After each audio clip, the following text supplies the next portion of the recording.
Welcome to Zen Buddhism, where gentle stories carry you to peace. In this journey, we will walk through 12 timeless koans, simple yet profound tales that invite stillness and reflection.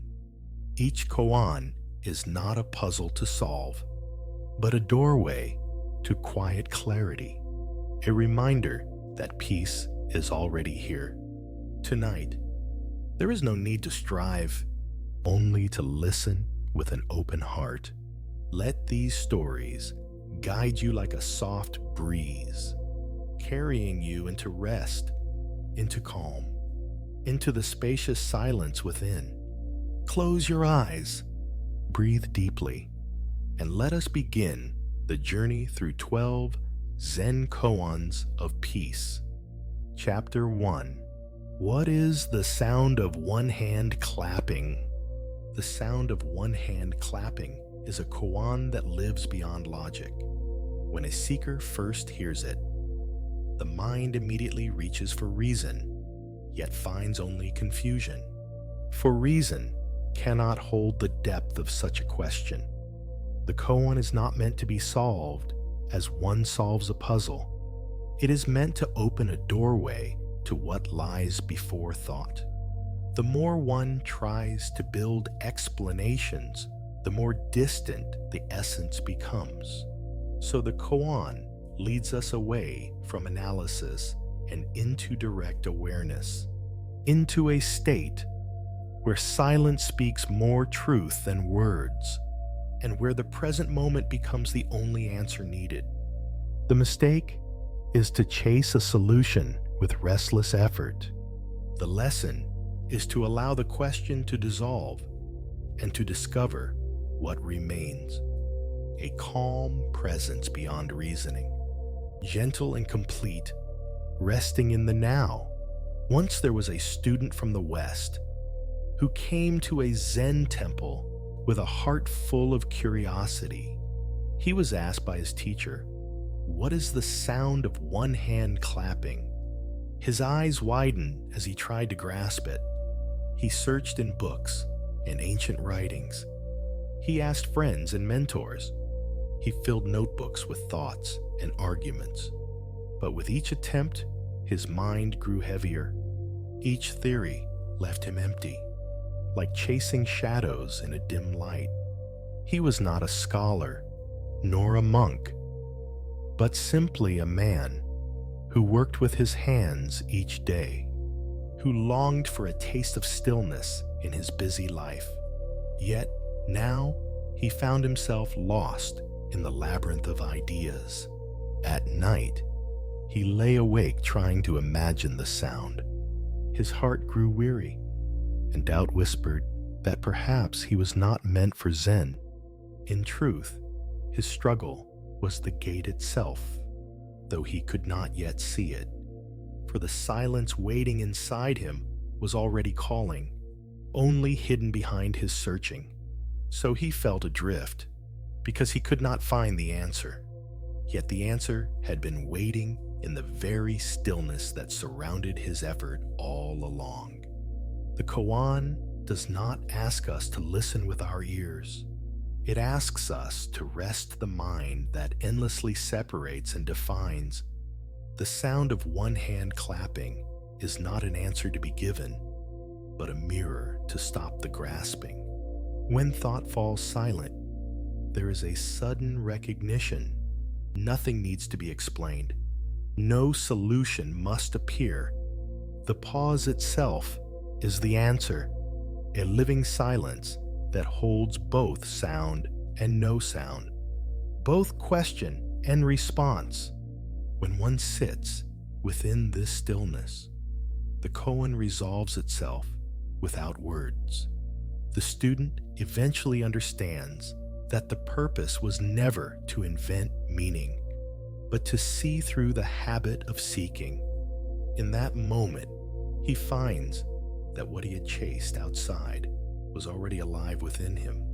The answer is not hidden in logic, but shines quietly in the heart of awareness. And this quiet recognition becomes the essence of practice, reminding us that peace is not achieved but revealed when the restless mind is set down. To practice with this koan is to sit gently in silence, to breathe with steady attention and allow the body to soften, to let each inhale come and go as the waves, each exhale as the tide returning to the sea. Sounds around you are not obstacles. They are companions. The rustle of leaves, the hum of distant life, the rhythm of your breath. In this openness, the mind may still try to produce an answer, but you simply notice and release it, returning again to the breath, again to the quiet, and in time, the need to solve fades like clouds drifting from the sky. What remains is an empty and living presence, free from pressure, simple as it is. The sound of one hand clapping is no longer a riddle, but a reminder. It tells us to let go of the endless searching, to rest in the silence that has always been here. And in that silence, we find not a conclusion, but a home, tender and vast. Part 2. Awakening through the koan. The koan opens not to ideas, but to direct experience. Its beauty is that it does not allow the mind to settle in concepts. It gently guides us into the silence that no word can capture. In this way, the koan becomes not a teaching to be studied, but a path to be walked. The student begins to realize that life itself cannot be reduced to phrases or definitions. A flower does not need to be explained to be beautiful. The morning light does not need description to be warm. The koan holds the same quality. It reveals truth that words can only point toward, but never contain.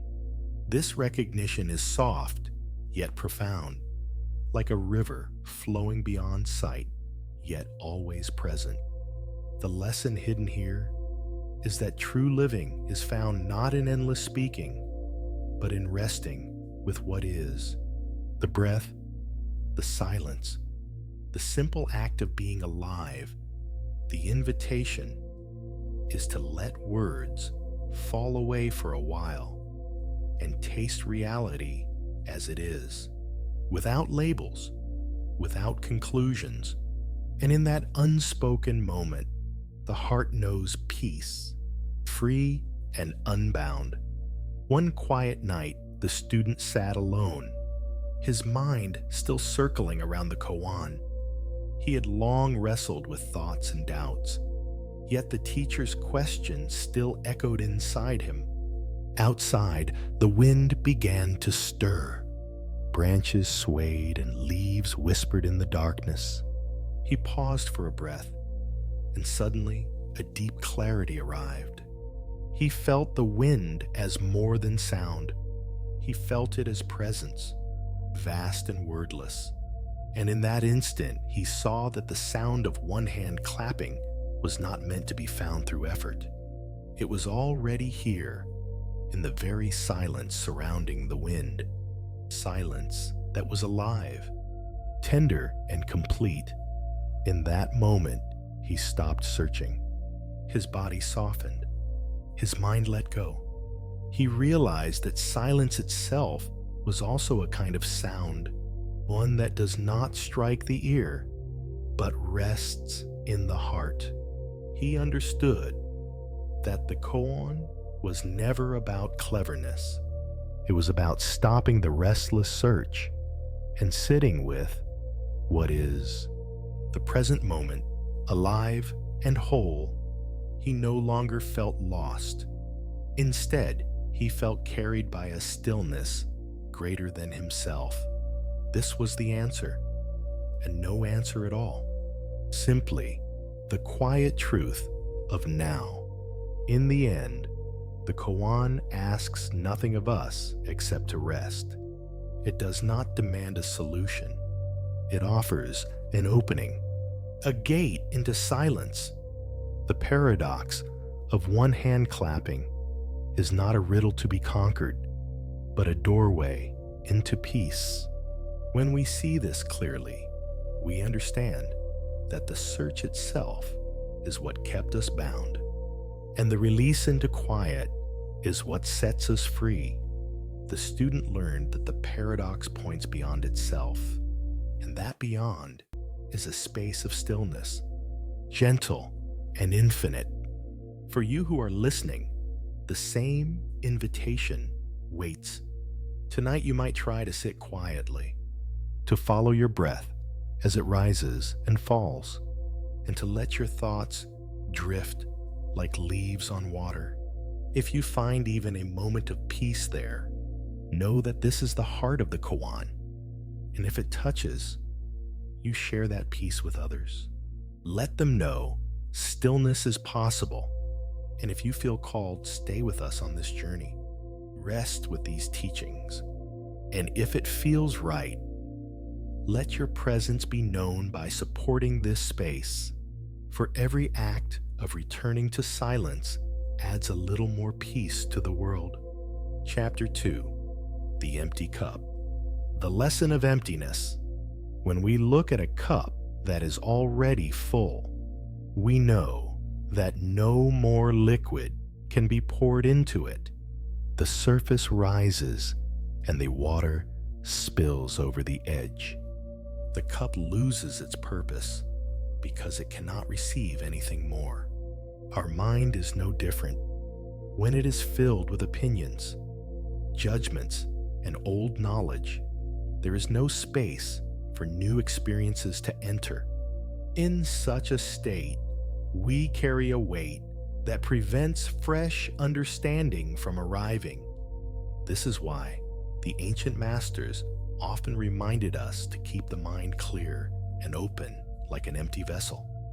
Holding too tightly to personal views may give us a temporary sense of certainty, yet that certainty soon becomes a wall that limits our vision. We may think we are protecting truth, but in reality, we are protecting only our own narrow version of it.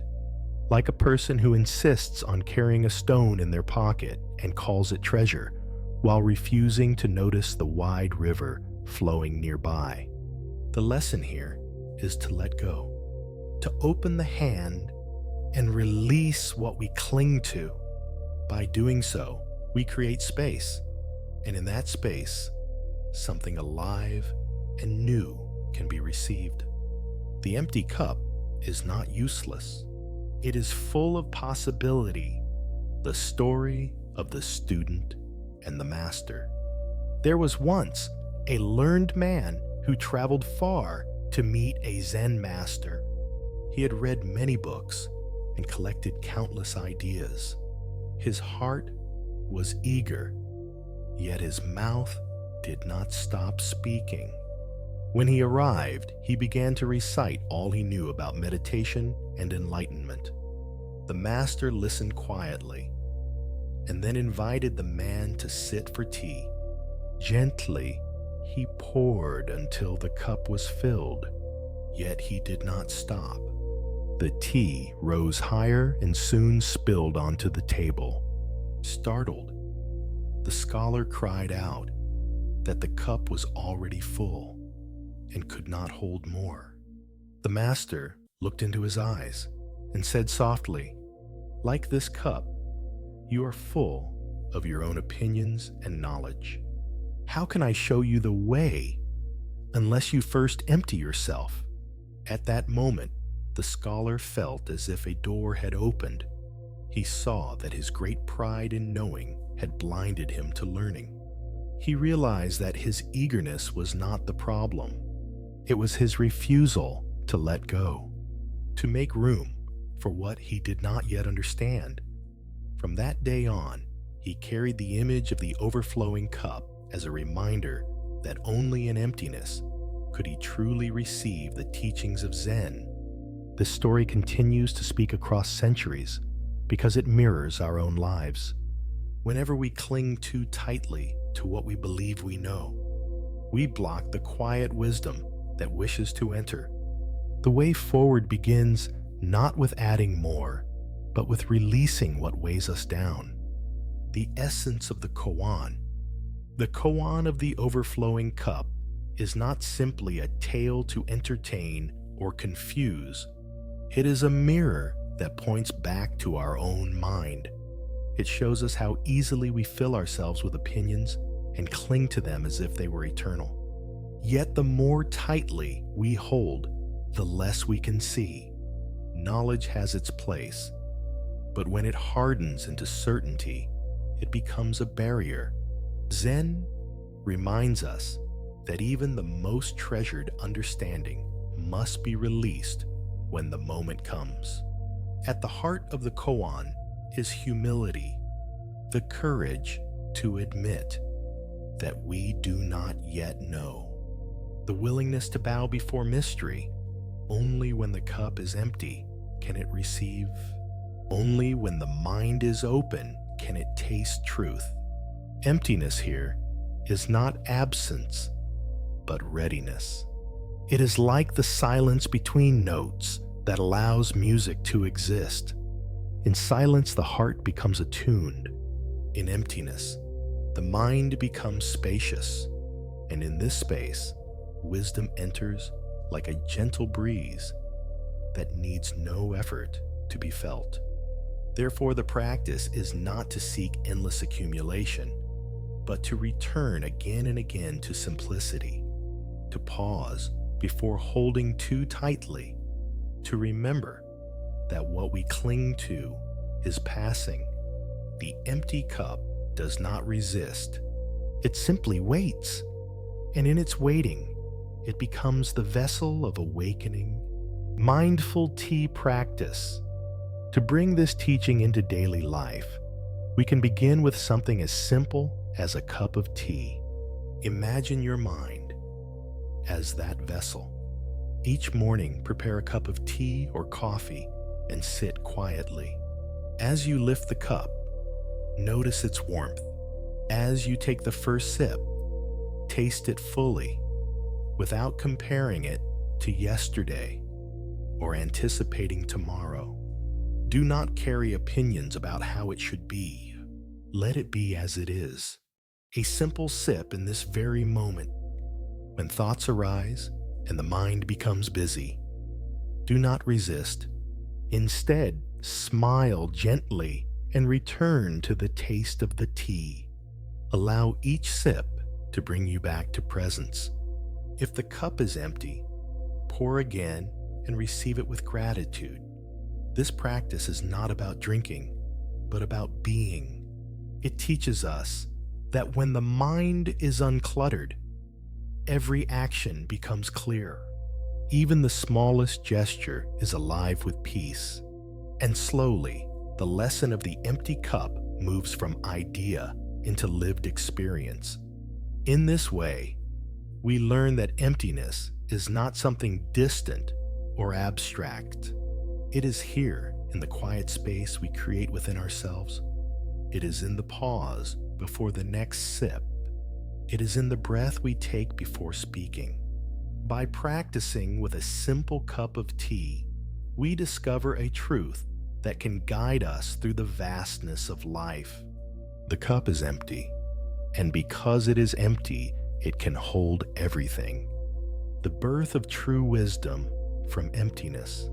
Emptiness is often misunderstood as a void, a place of nothingness and loss. Yet in the light of Zen, emptiness is not barren. It is fertile ground. It is the quiet soil where seeds of creativity and insight take root. When the mind is empty, it does not collapse. It expands like a sky without clouds, wide and open, able to hold the flight of every bird without grasping. In this vastness, wisdom arises naturally, not forced and not owned.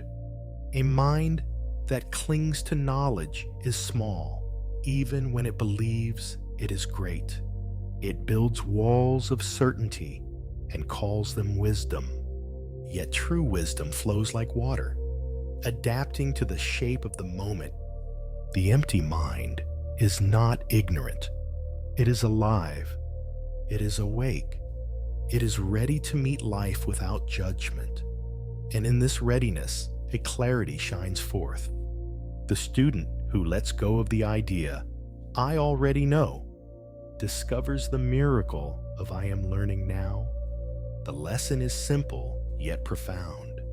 When we release the grip of the self that insists on knowing, we begin to truly know, not through accumulation, but through presence, not through possession, but through openness. This is why the masters remind us again and again, empty your cup, because the empty cup is the beginning of wisdom and the beginning of freedom. The scholar returned home after meeting the master, his mind stirred with the image of the overflowing tea. For many days, he thought about the words he had heard, yet the thinking itself seemed heavy. One evening, he prepared a cup of tea and sat alone, without reaching for a book, without rehearsing old thoughts. For the first time, he simply lifted the cup and drank. The taste was clear and delicate. The fragrance rose gently, and he realized that he had never truly tasted tea before. In that simple act of drinking, he discovered the empty cup within himself. No knowledge stood between him and the experience. There was no comparison with past flavors and no anticipation of future ones. Only the living taste of this moment. It felt both ordinary and astonishing. He smiled quietly as the warmth spread through his body. He understood now what the master had meant, that emptiness is not a lack, but a doorway. The simplicity of tea revealed a depth beyond words. The scholar saw that to live fully, he did not need to add more ideas. He needed only to put them down. The silence in that room became a teacher greater than all his books. He realized that in not knowing, he had finally begun to live. The cup was empty, and therefore it was full. And in that fullness, he found peace. The teaching of the empty cup is not meant to remain as a story of the past. It is an invitation for each of us here and now. When we allow ourselves to be empty of fixed opinions, we begin to see the world with fresh eyes. When the cup is not full of yesterday, it can receive the beauty of today. Emptiness is the beginning of openness, and openness is the beginning of peace. So I invite you to try this in your own life. Tonight, prepare a cup of tea or coffee. Sit quietly and drink it in silence. Do not carry with you the noise of thoughts or the weight of comparisons. Simply taste what is before you. Notice the warmth, the aroma, the gentle touch of the present. In that stillness, you may glimpse the same truth that the scholar discovered, that emptiness is not absence, but presence. If in that quiet you feel a moment of peace, let it settle in your heart. And if the experience touches, you share it with others, not through loud explanations, but through gentle presence. For every time we empty the cup together, the world becomes lighter, and the space we create within ourselves becomes a gift that flows naturally into the lives around us. Chapter 3. The sound of the bell.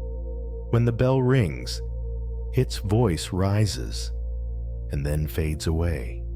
Each tone appears for a brief moment before dissolving into silence. This gentle rhythm is the teaching of impermanence, reminding us that all things come and go. Yet in the echo of the bell, there is also an invitation. It calls us back to the present, back to the simple awareness of what is here now. Many people chase only the beauty of the sound, clinging to its resonance, forgetting that its vanishing is part of the teaching too. The mistake is to follow the echo and miss the stillness that follows. The lesson is to hear both the arising and the fading, to listen not just to the sound, but to its ending. In this way, the bell becomes more than a sound. It becomes a guide, showing that life is complete not only in moments of presence, but also in their disappearance. To hear the bell is to awaken to the truth that nothing lasts, and yet everything is whole. There was once a novice monk assigned to ring the temple bell each morning. At first, he performed this task as routine. His hand lifted the wooden striker. The sound spread through the air, and he thought only of finishing the duty. The bell was simply a signal for the day to begin, but over time, he began to notice something different. Between each strike of the bell, there was a space, a silence that felt alive. He listened more closely and realized that the silence was not empty. It carried a quiet presence, vast and soothing. One morning, as the final note of the bell dissolved into stillness, his heart opened. His restless thoughts fell away, and a sudden clarity filled him. The bell was not only in its sound, but also in the silence it returned to. The young monk, who once felt clumsy and distracted, now felt awake. He saw that the silence after the bell was as precious as the ringing itself. From that moment, the bell became his teacher, not in the echoing note, but in the gentle vanishing that followed. And through this, he discovered a deeper peace. The koan of the bell does not ask us only to hear sound. It invites us to recognize the fullness of both sound and silence. When we listen carefully, we see that one cannot exist without the other. The ringing has meaning only because it ends. The silence is known only because the ringing appeared. The mind often divides them as two separate states, yet the deeper truth is that they are not apart. They flow into one another like waves, rising and falling. To see this is to realize that wholeness does not belong to sound alone, nor to silence alone, but to their unity. The bell teaches that life is woven of both presence and absence, joy and loss, beginning and ending. When we embrace both, we live fully. When we cling to one and reject the other, we suffer. The koan reminds us that the way of Zen is to accept the totality, the sound and the silence together, and in that acceptance, we glimpse freedom, vast and tender. To practice with the bell is to sit in quiet awareness. Let your body soften. Let your breath flow gently. Then listen to the sounds around you without judgment. Perhaps you hear the hum of a fan, the passing of a car, the whisper of your own breath. Do not analyze them. Do not name them. Simply let them pass through you, like the bell's note fading into the air, and then attend to the silence that follows.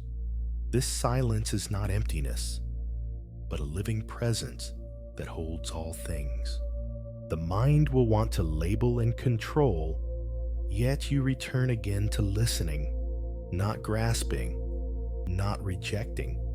In this way, the practice becomes a way of empty listening, hearing not only the sounds of the world, but also the quiet that contains them. Over time, you will find that sound and silence no longer seem separate. They are one continuous flow. And resting in this flow, the heart becomes clear, the mind becomes spacious, and peace arises naturally, like the bell ringing softly within. Life is like the sound of a bell, rising and falling, beginning and ending. Each tone appears and dissolves, leaving silence behind. In this simple rhythm, we see the truth of impermanence. To hear only the sound is to miss half the teaching, for the silence that follows is equally alive. When we see both, we discover wholeness. We realize that sound and silence are not two separate realities, but two movements of the same life. Like the breath that comes and goes, like the day that brightens and fades into night, every sound is a reminder to return to the present moment, to awaken to what is here and now. The beauty lies not only in the striking of the bell, but also in its vanishing, not only in the joy of arrival, but also in the grace of departure. To embrace both is to live fully. To resist either is to struggle. The Koan shows us that harmony is not found by clinging to sound or to silence. It is found in the gentle union of the two, always complete, always whole. One morning, the young monk sat after ringing the bell. His task had become more than duty. It had grown into a quiet practice. He listened as the tone rose through the air, and as it faded into stillness, he continued to listen, until suddenly the line between sound and silence dissolved. He could no longer separate the ringing from the quiet that followed.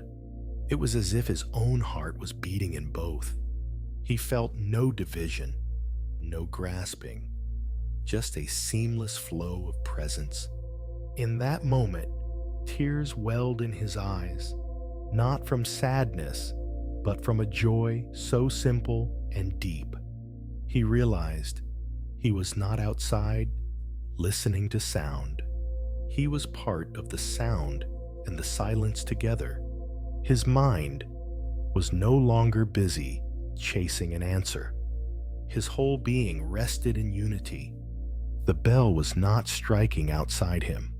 It was vibrating through every breath, every cell, every stillness.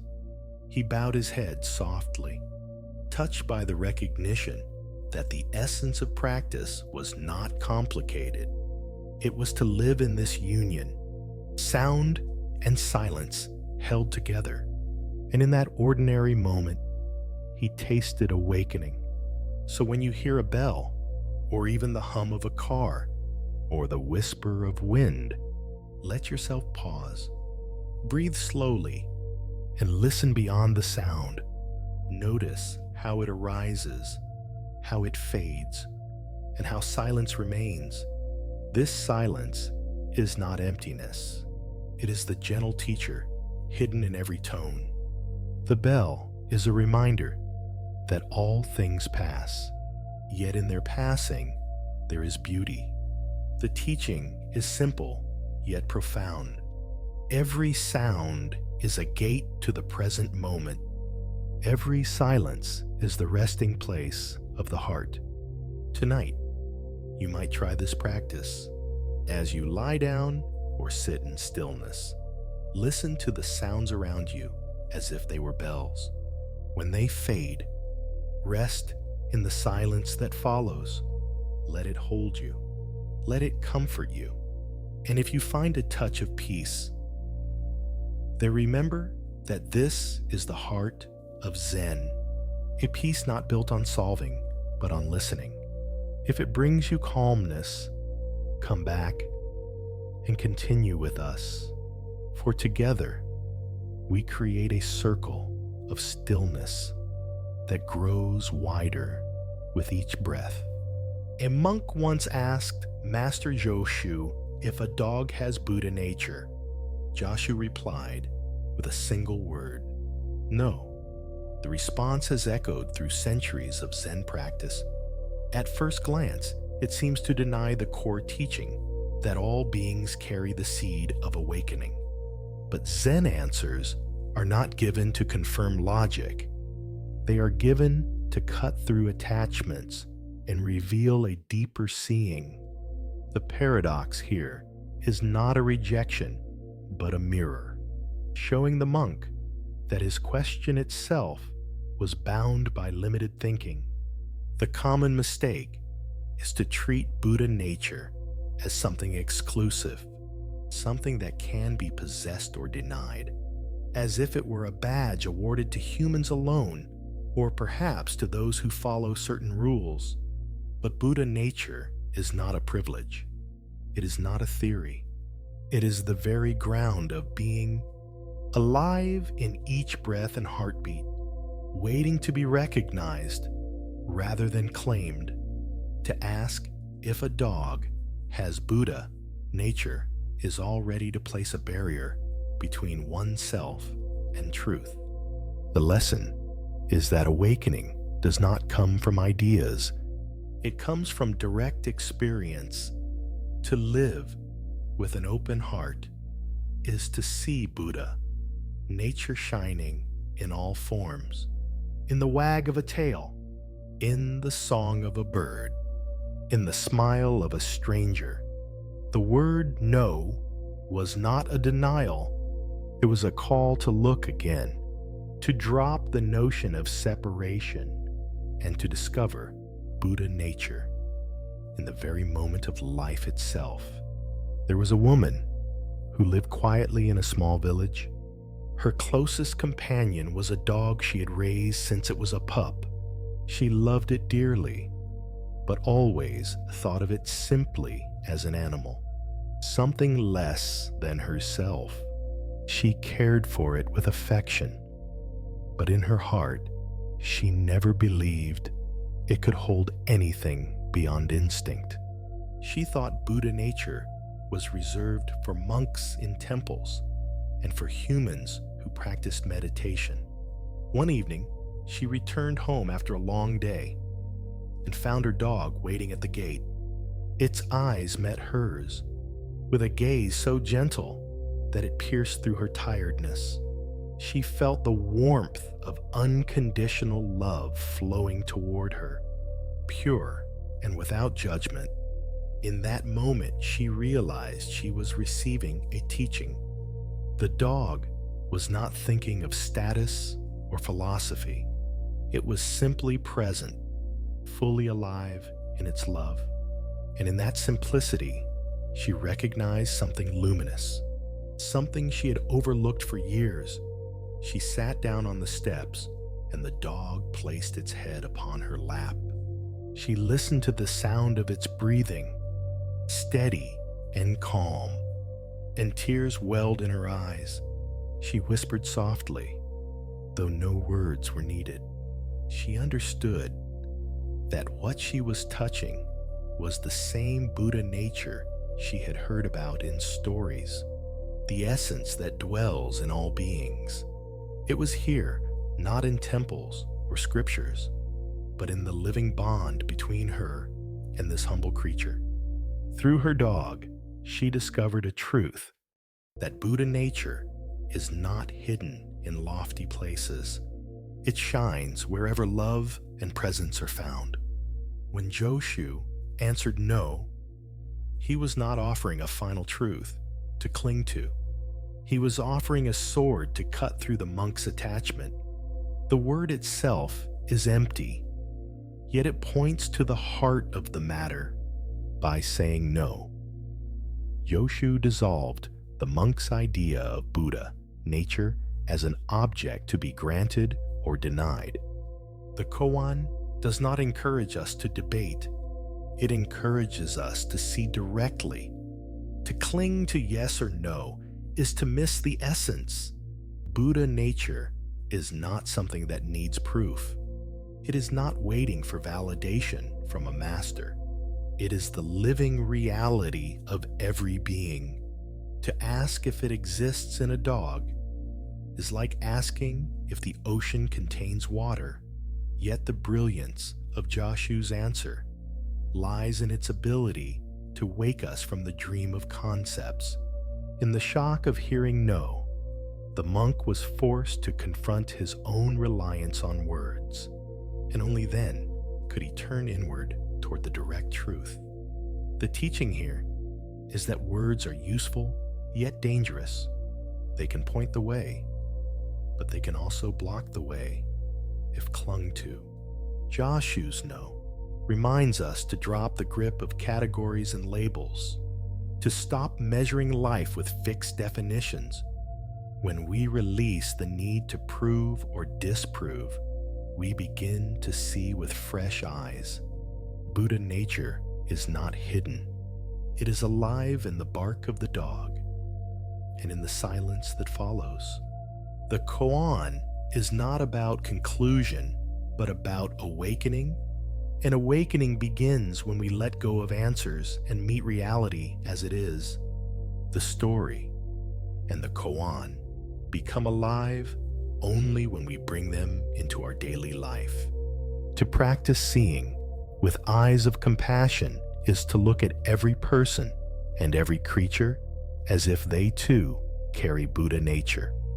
The practice is not complicated. It begins with how we observe, to look without judgment, to look without dividing high and low, worthy and unworthy, pure and impure. In that simple gaze, the barrier of separation begins to dissolve. You can try this today with someone you meet, perhaps a stranger on the street or a colleague at work. Pause for a moment and breathe. Then look at them as if you are meeting the living presence of Buddha nature. Do not project stories about who they are. Do not weigh them against your own standards. Simply acknowledge their being. When you do this, something subtle shifts. Compassion arises not from effort, but from recognition. This same practice extends to animals, to the trees and rivers, to all that surrounds you. Each one becomes a mirror of the same ground of life. The mind that once sought to compare and categorize begins to soften. When thoughts of superiority appear, smile gently and let them go. Return to the simple act of seeing with openness. In time, the habit of judgment weakens and the heart grows light. Through this practice, we step into the truth of Joshu's Koan.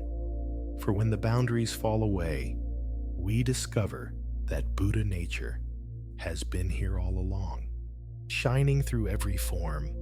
The eyes of compassion are not only a gift to others, they are a gift to ourselves. For in seeing the sacredness of all beings, we awaken the sacredness within our own heart. When Joshu answered with the word no, it was not a denial but an opening.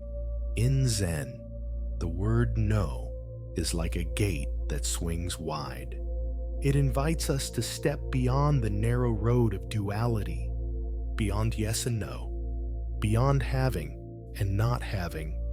The nature of awakening cannot be contained in such simple categories. It is not a matter of proving or disproving. It is the living essence that breathes through every moment. To see only through yes or no is to remain caught in the net of concepts. Yet Buddha nature is not bound by concepts.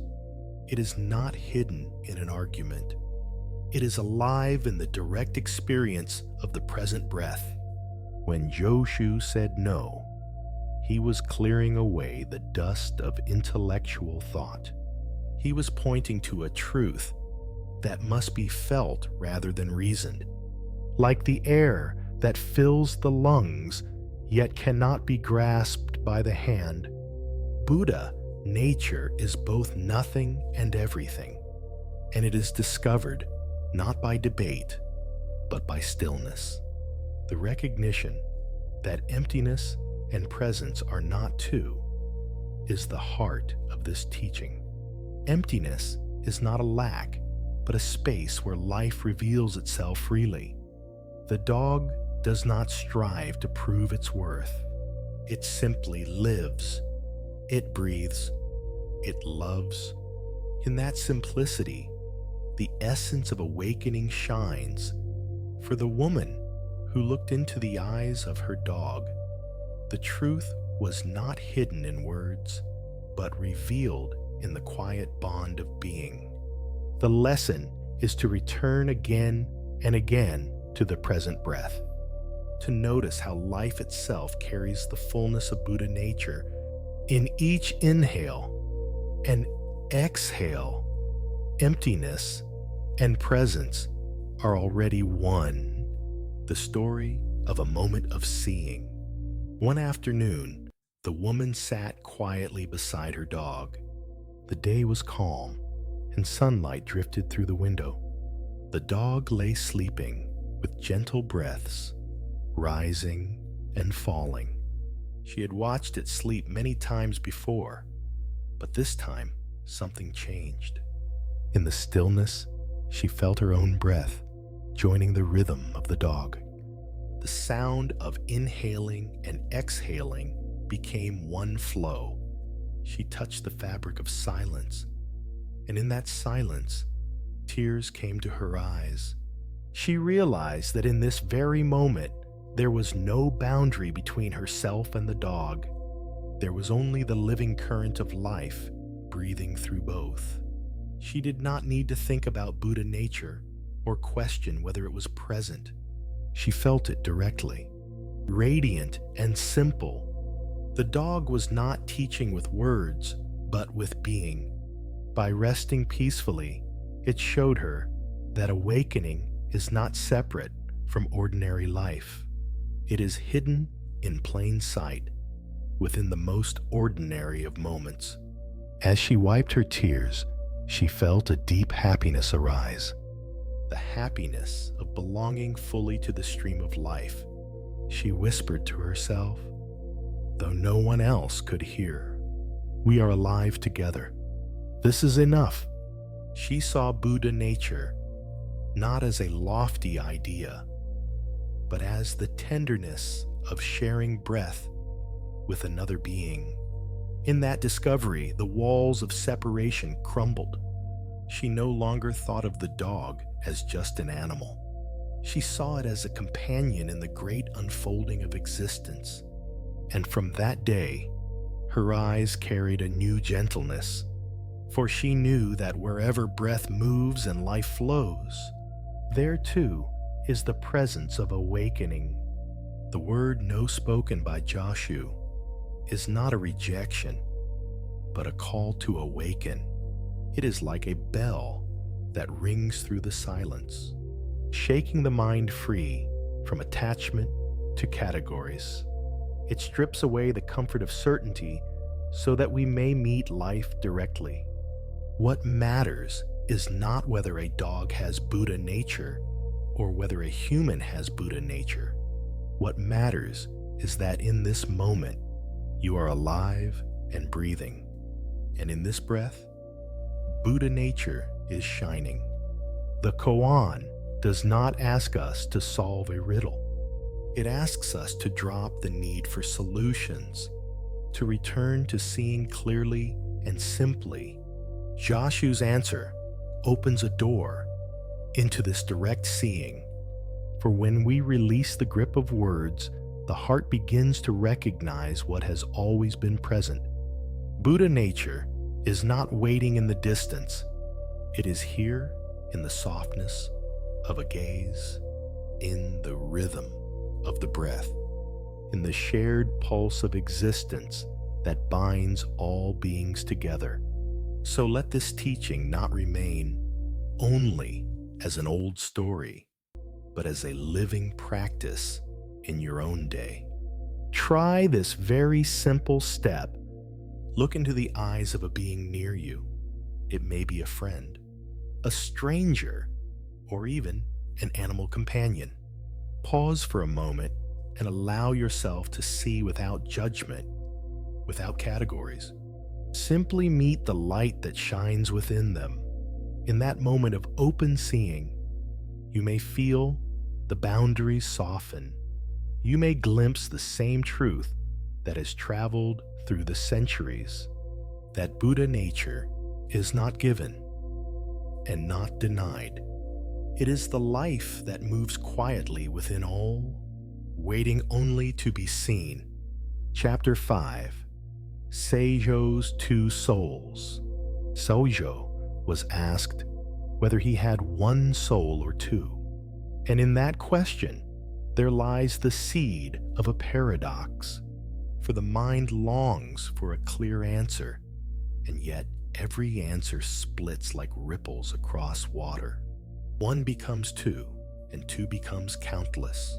So the seeker is left wondering where the truth rests. When we look deeply into ourselves, we see that we are never simply one, for inside us, there are voices that rise and fall, desires that contradict, memories that argue with the present, and hopes that wrestle with fear. And yet, at the same time, there is something whole that binds it all, a thread too subtle to grasp, but always present like breath in the body. The mistake is to search for a rigid truth, to decide once and for all if we are one or two, for such searching creates walls where there should be flowing rivers. It turns the living mystery into a stone that cannot move, and so we trap ourselves in a prison of duality. The lesson is gentler than that. It is to see that we are both one and many, a shifting current that never stays still. The self as a dance rather than a number, a song rather than an equation. And in this realization, the heart begins to rest, not in an answer, but in the quiet acceptance of change. The story, The Man Before the Mirror. A young man once stood before a mirror, and at first he saw only his reflection, a single figure staring back with silent eyes. But as he gazed longer, he began to sense two beings within that frame, one shaped by the expectations of family and society, and the other whispering of freedom and a life unbound. The first was clothed in duty, polite and careful, moving as the world demanded, always seeking approval and fearing the weight of disapproval. This self was steady yet heavy, carrying traditions and burdens that seemed impossible to lay down. The second self was lighter, almost transparent, filled with longing for the open road, the song of the wind, the dance of unplanned moments. This self stretched toward dreams that had no map, daring to risk loss for the chance of true living. The young man felt torn, his chest tight, as if one half pulled him into silence while the other pulled him into song. And in this struggle, he felt despair, for to choose one seemed to kill the other, and yet to carry both felt unbearable. But as he breathed and kept looking into the mirror, something softened. He realized that the reflection was not two separate souls, but one living stream showing different faces, and that he did not need to destroy one in order to live the other. Instead, he could allow both to be present, weaving together in time. And from that day, the young man walked with a lighter step, not because his conflict vanished, but because he had learned to welcome both voices as part of his path, each guiding him when the moment called, each fading when it was not needed. One life moving through many shapes. In truth, there are not two souls within us.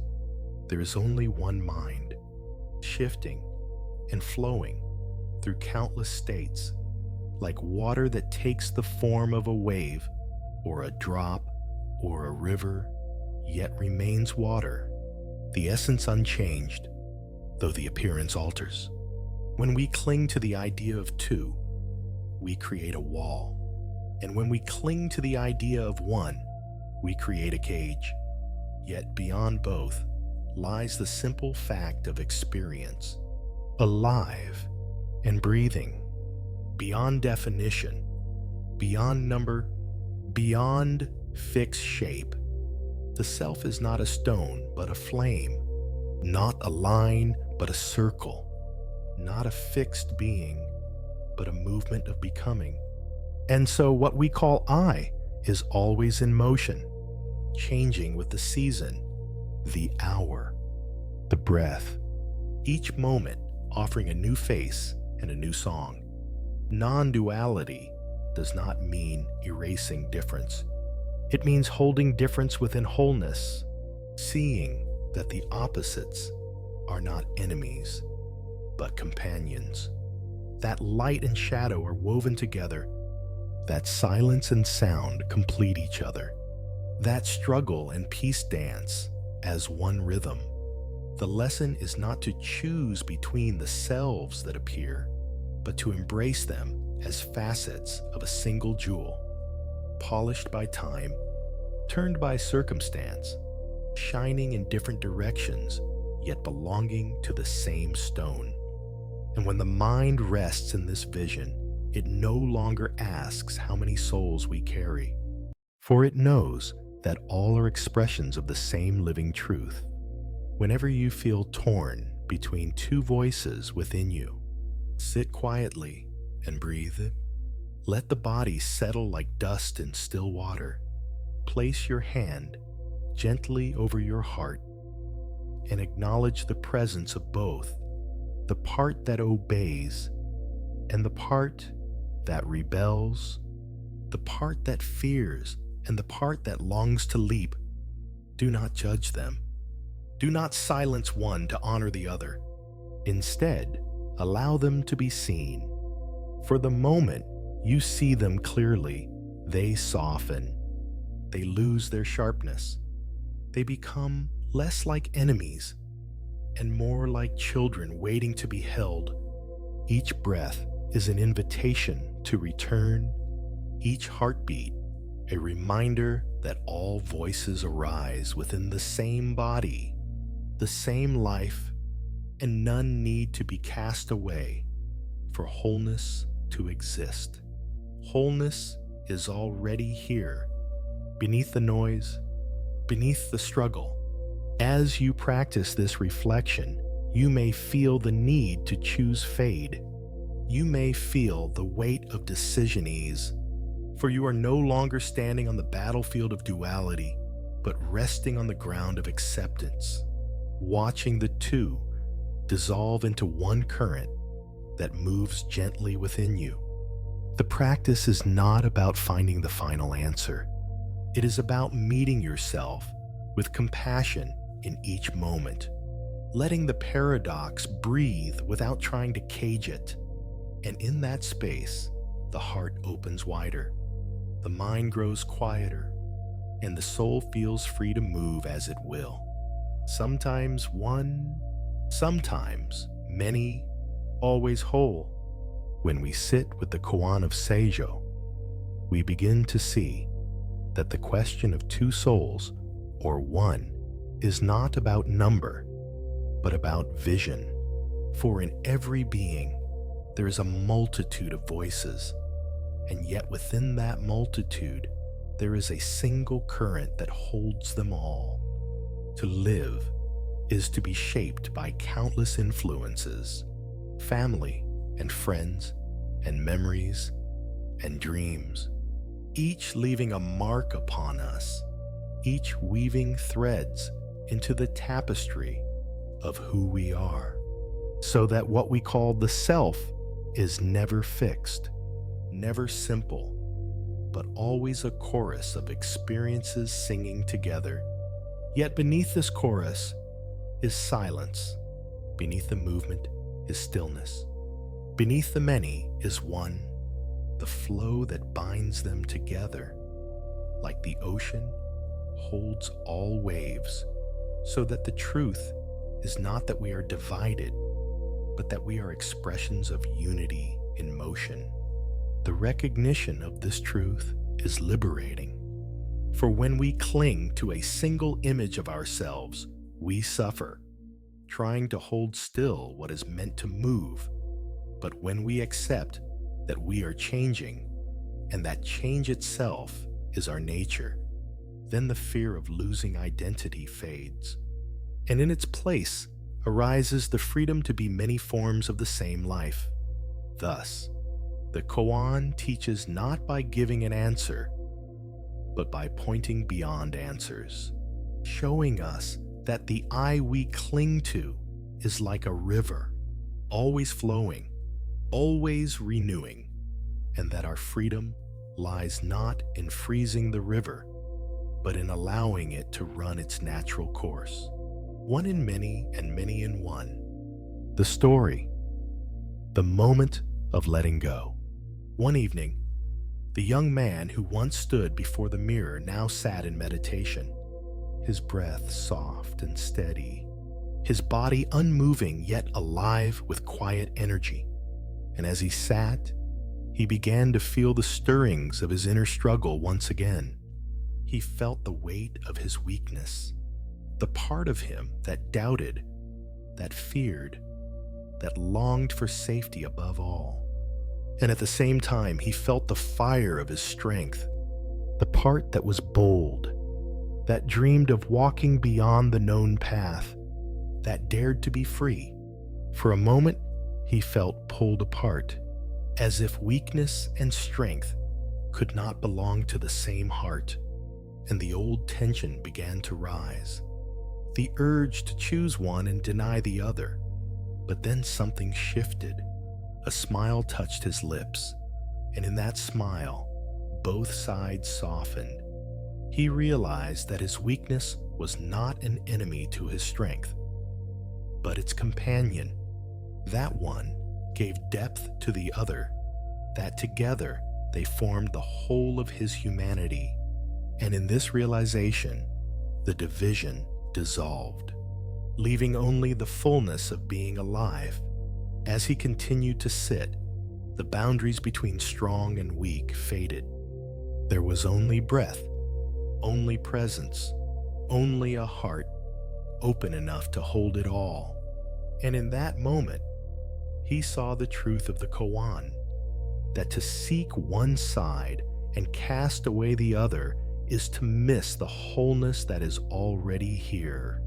When he rose from meditation, his steps were lighter, for he no longer carried the burden of division. He walked not as two selves in conflict, but as one life unfolding, free to move without choosing sides, free simply to be. The story of Seijo does not end with two souls, nor does it settle with only one. Instead, it invites us to look deeper, to see that what we call soul or self is not a fixed object, but a living movement, one that holds many states, yet flows as a single stream. The Koan does not resolve the paradox by removing it. It resolves it by showing us that the paradox itself is a doorway, a gate that opens into the understanding of non-duality, where one and many are not opposed, but embraced as aspects of the same truth.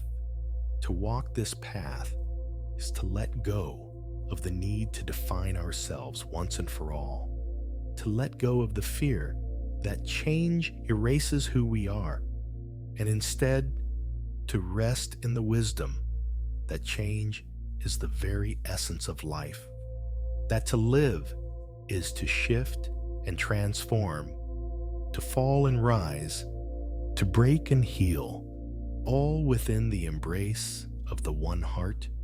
Seijo's two souls are not two at all. They are the play of one mind revealing itself in different forms. And when we understand this, the question no longer troubles us, for we see that the answer was never about counting, but about seeing clearly. Tonight, as you sit quietly with yourself, place your hand upon your heart and feel both your strength and your fragility, your certainty and your doubt, your joy and your sorrow, and do not choose between them. Simply accept them as parts of the same whole. Let them rest together within you, and in that resting taste, the freedom that arises when the mind no longer divides. Chapter 6. The Oak Tree in the Garden.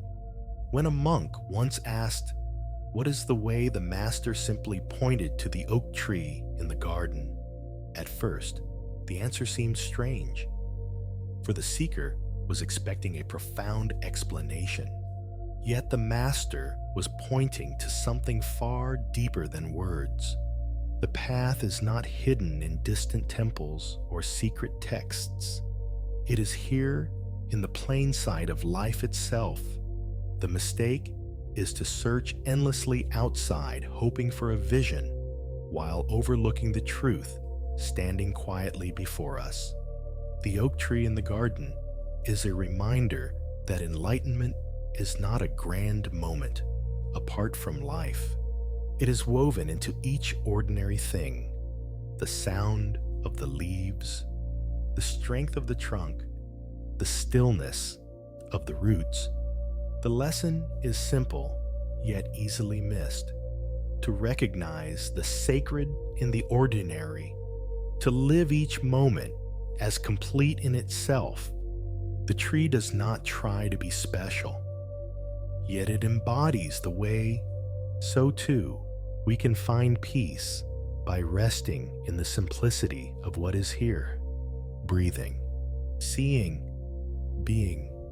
There was once a pilgrim who traveled long roads and climbed many mountains in search of awakening. He visited teachers, listened to teachings, read sutras, and practiced tirelessly, yet his heart remained restless. He believed that somewhere far away there must be the key. One day, exhausted by his wandering, he sat beneath a great oak tree in a small garden. The air was still, and the leaves whispered gently in the wind. For the first time in many months, he stopped striving. He simply sat and breathed. In that moment, a deep calm washed over him. The restless hunger in his heart softened, and he felt a quiet peace unlike anything he had known. Tears filled his eyes as he realized that the truth he had searched for was never far. It was present in the tree, in the sound of the leaves, in the very act of sitting still. He saw that enlightenment was not in distant journeys, but in the life he already lived. Under the oak tree, he discovered that the path had always been right before him, waiting patiently for him to stop and notice. In that simple pause, he returned home to himself. The teaching of the oak tree reveals that the way is never apart from us.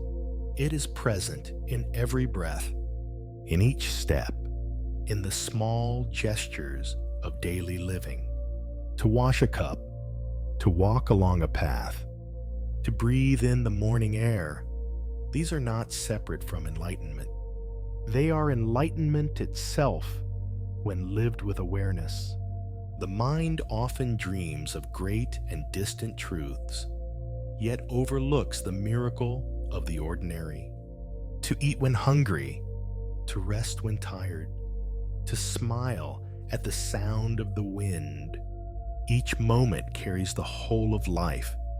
To recognize this is to awaken. The extraordinary hides within the ordinary, and the ordinary reveals itself as extraordinary when touched with mindfulness.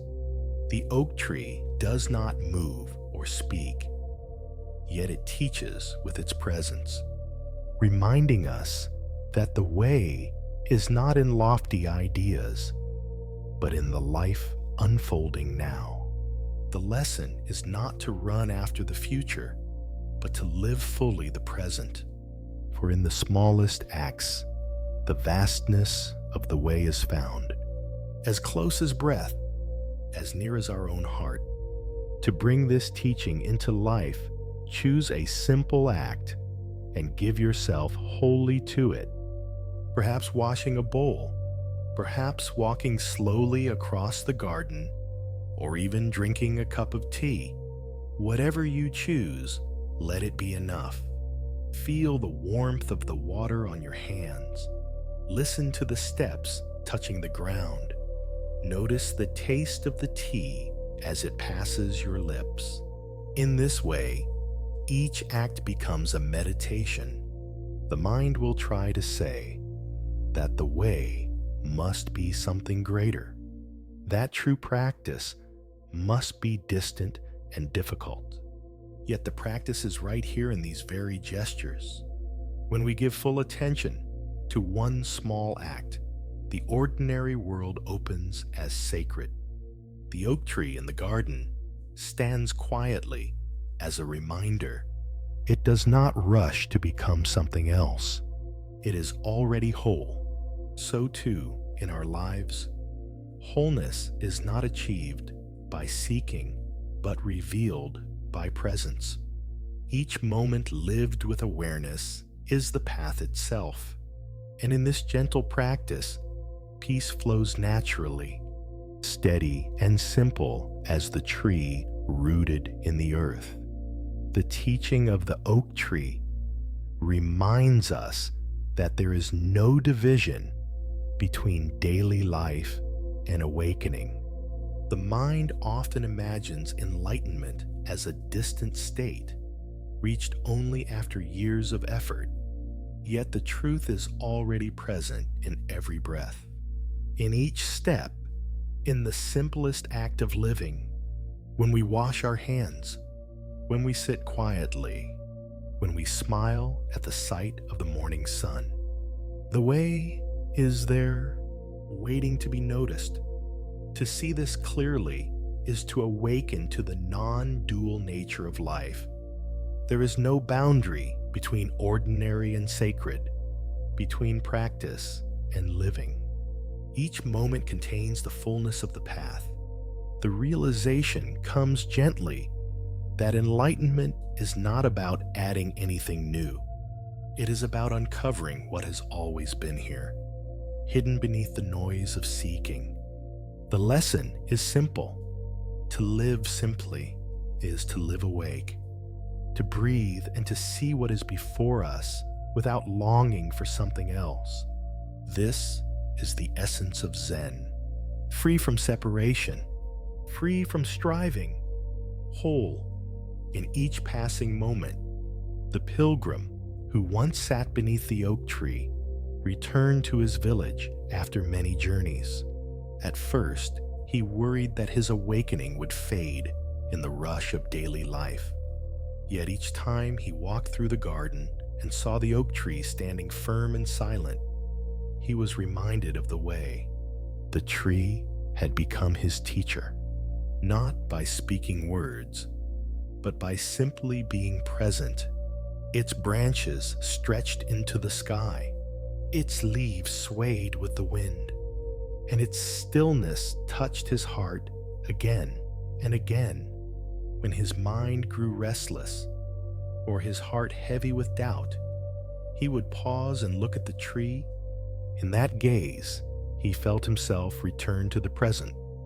The noise of thought would soften, and a quiet peace would rise.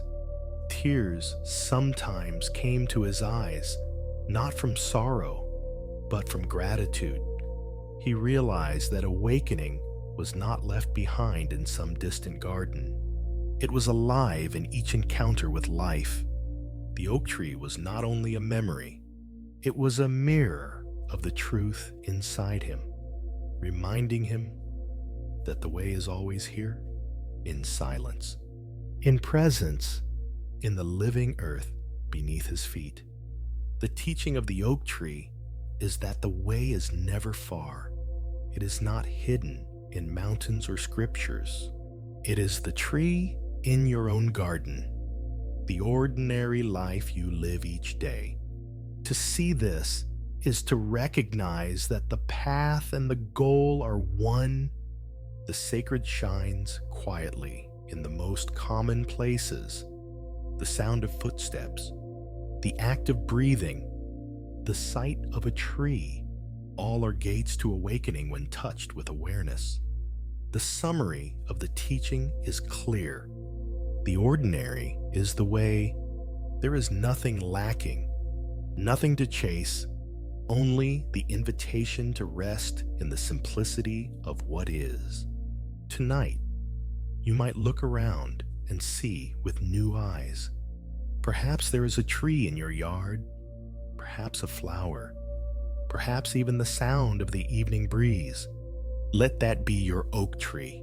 Let it remind you of the path already under your feet. And if you find peace in that simple seeing, know that the practice is alive in you, whole and complete in every moment. Chapter 7, The Sound of the Bell. A student once asked the master if the sound of the bell is heard with the ears or with the mind. The question itself seems simple, yet it opens a door into deep reflection. For we often believe that hearing belongs only to the sense of the ear, as if sound were no more than vibrations reaching a single organ. But Zen reminds us that life cannot be reduced to fragments. Sound is not separate from the body that hears, nor from the space that carries it. The mistake we often make is to think that perception is only a mechanical act, that ears hear, eyes see, and the mind is only a recorder. Yet true listening is more than reception. It is a meeting. It is the union of sound, body, and awareness. When the bell is struck, the sound does not remain outside of us. It resonates through our skin, our breath, and our heart. It vibrates in the space that connects us to the world. The lesson here is that hearing is the harmony of body, mind, and environment. To hear the bell is to be touched by the whole moment, to let the sound move through without grasping or resisting. When we hear in this way, the sound is no longer just noise. It becomes a teacher, a reminder that life is always inviting us to be fully present, to listen with more than ears, to listen with our whole being. There was once a worker who spent long days in the factory, his hands rough, his body weary, and his mind always burdened with thoughts of tasks and worries. Each evening, as he walked home, he passed by a church, and from its tower, the bell rang. To him it was only noise, a sound that blended with the clatter of the street, harsh and without meaning. So he hurried on without paying attention. One evening, he was particularly exhausted, his steps heavy and his chest tight with fatigue. When the bell began to ring once more, he stopped. For no reason, he simply paused. He closed his eyes for a moment, and in that pause, something shifted. The sound of the bell seemed to enter not just his ears, but his whole body. The vibration moved gently through him, echoing in his chest like a slow and steady wave. He felt his breath deepen and his shoulders soften. For the first time, the bell was no longer noise. It was a call to rest, an invitation to return to himself. He stood there on the quiet street, with the sound surrounding him, and a sense of calm rose within. He realized that all these years he had resisted what could have been a gift. The bell was not disturbing him. It was awakening him. He smiled as he walked home, carrying the resonance of that sound in his heart, knowing that even the simplest noise can be a teacher if we allow ourselves to truly listen. When we speak of listening, we often place sound outside of ourselves. We imagine that the bell exists there and we exist here, and that hearing is a bridge between two separate things. Yet Zen invites us to see differently. The sound does not exist without the listener, and the listener is not complete without the sound. What arises is not one or the other, but the meeting between them. It is in this meeting that the living truth appears. To listen with the whole being means to dissolve the boundary between inside and outside. The bell is not somewhere far away. It is within the field of awareness that holds both sound and silence. When we open ourselves in this way, listening becomes more than an act. It becomes presence itself. The bell rings, and we are here, alive, connected, aware. In such listening, there is no separation. There is only the fullness of being touched by life. The recognition is simple yet profound. Sound is not an object to be captured. It is a flowing moment that reveals the depth of reality. When we listen with the heart, we discover that everything speaks. The bell speaks. The wind speaks. The breath itself speaks. Each sound invites us into intimacy with what is. This intimacy is not about knowledge. It is about direct seeing. The lesson is clear. To live deeply is to listen deeply. For when we truly listen, we discover that the whole universe is already present in each sound. To bring this teaching into daily life, we can begin with the simple act of listening in stillness. Find a quiet place to sit. Close your eyes if you wish, and choose a sound to be with. It may be the ringing of a bell, the whisper of the wind through the trees, or the rhythm of your own breath. Do not analyze it. Do not name it. Simply allow the sound to arrive and dissolve. Let it touch you fully as it is. As you practice, you may notice the habit of the mind to compare, to judge, or to wander. When this happens, smile gently and return to the sound. Let it be your anchor to the present. Do not cling to it or push it away. Just listen with openness. The sound rises and falls, appears and disappears, and in this flowing, you discover the impermanence of all things. The sound teaches without words that life itself is a continuous unfolding. Over time, the practice begins to soften the heart. You find yourself listening not only to bells and breezes, but to the voices of others, to the silence between words, to the unspoken emotions carried in a glance. Mindful listening becomes a way of being, a way of meeting the world with patience and compassion. And in this way, every sound becomes sacred. Every moment becomes an invitation to presence. To listen with awareness is to awaken, and in awakening, we discover the boundless peace that has always been here, ringing quietly like the eternal sound of the bell. The bell rings, and then it fades, yet what remains is not absence. It is silence. The silence is not the opposite of sound. It is the space that allows sound to appear and to vanish. Without silence, the bell cannot sing. Without sound, silence cannot be known. In Zen, we see that sound and silence are not two separate realities. They are one continuous flow. Like the wave and the ocean, one reveals the other. We often think of silence as empty, as if nothing is happening. Yet silence is alive.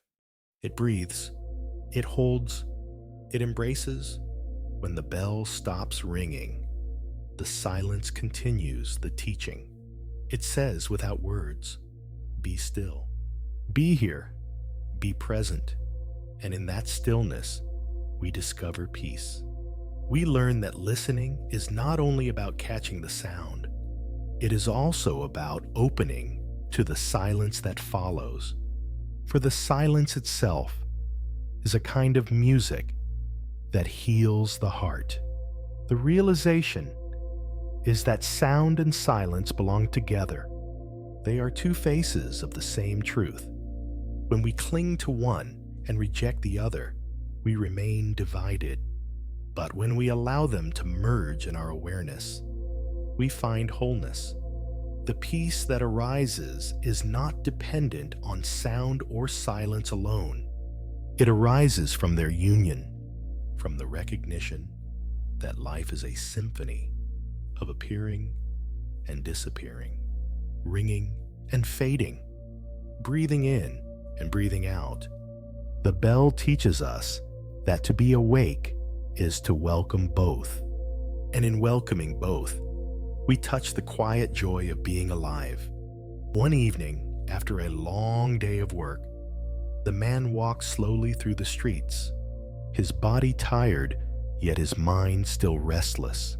As he passed by the church, the bell began to ring for the evening hour.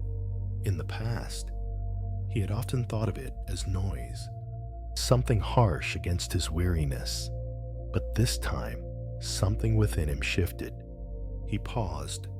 He let the sound wash over him, and suddenly his heart felt lighter. The deep resonance of the bell seemed to open a space inside, a space he had not felt for many years.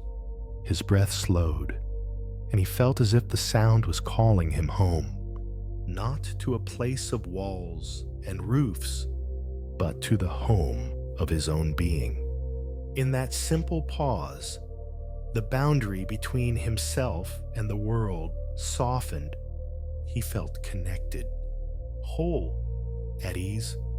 The bell had become a teacher without words, guiding him gently into stillness.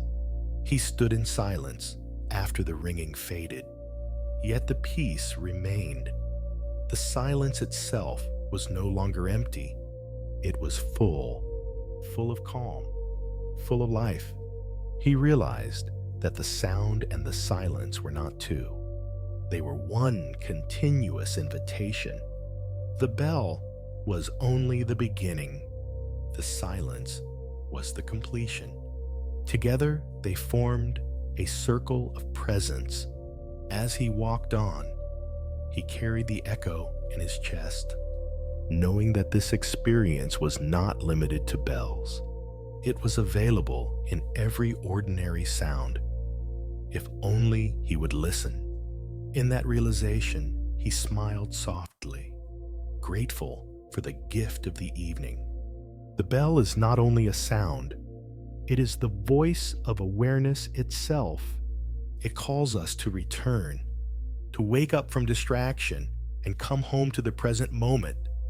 When Joshu spoke of no, It was a way of opening the heart to direct seeing. When the bell rings, it offers the same teaching. It points not outside, but inward, reminding us that the sound we hear is also the sound of our own mind. To hear the bell is to hear oneself, for in that moment we recognize that the vibration we notice is not separate from us. It moves through our body, through our breath, through the quiet chambers of the heart. The bell is not merely an object in the world. It is the mirror that reflects our own consciousness. When we truly listen, the distinction between the bell and the listener dissolves. There is only the living awareness of sound unfolding in silence. So, let this koan become your practice. Tonight, when you hear a sound, it may be the ringing of a bell, the hum of a motor, the laughter of a child, or the song of the wind. Stop for a moment and listen with your whole heart. Do not analyze. Do not judge. Simply let the sound enter. Then rest in the silence that follows. In that simple act, you may discover that listening is awakening, that each sound is a call to presence, and that every silence is a doorway to peace. The bell is ringing always, not outside, but within, waiting for us to hear. Chapter 8.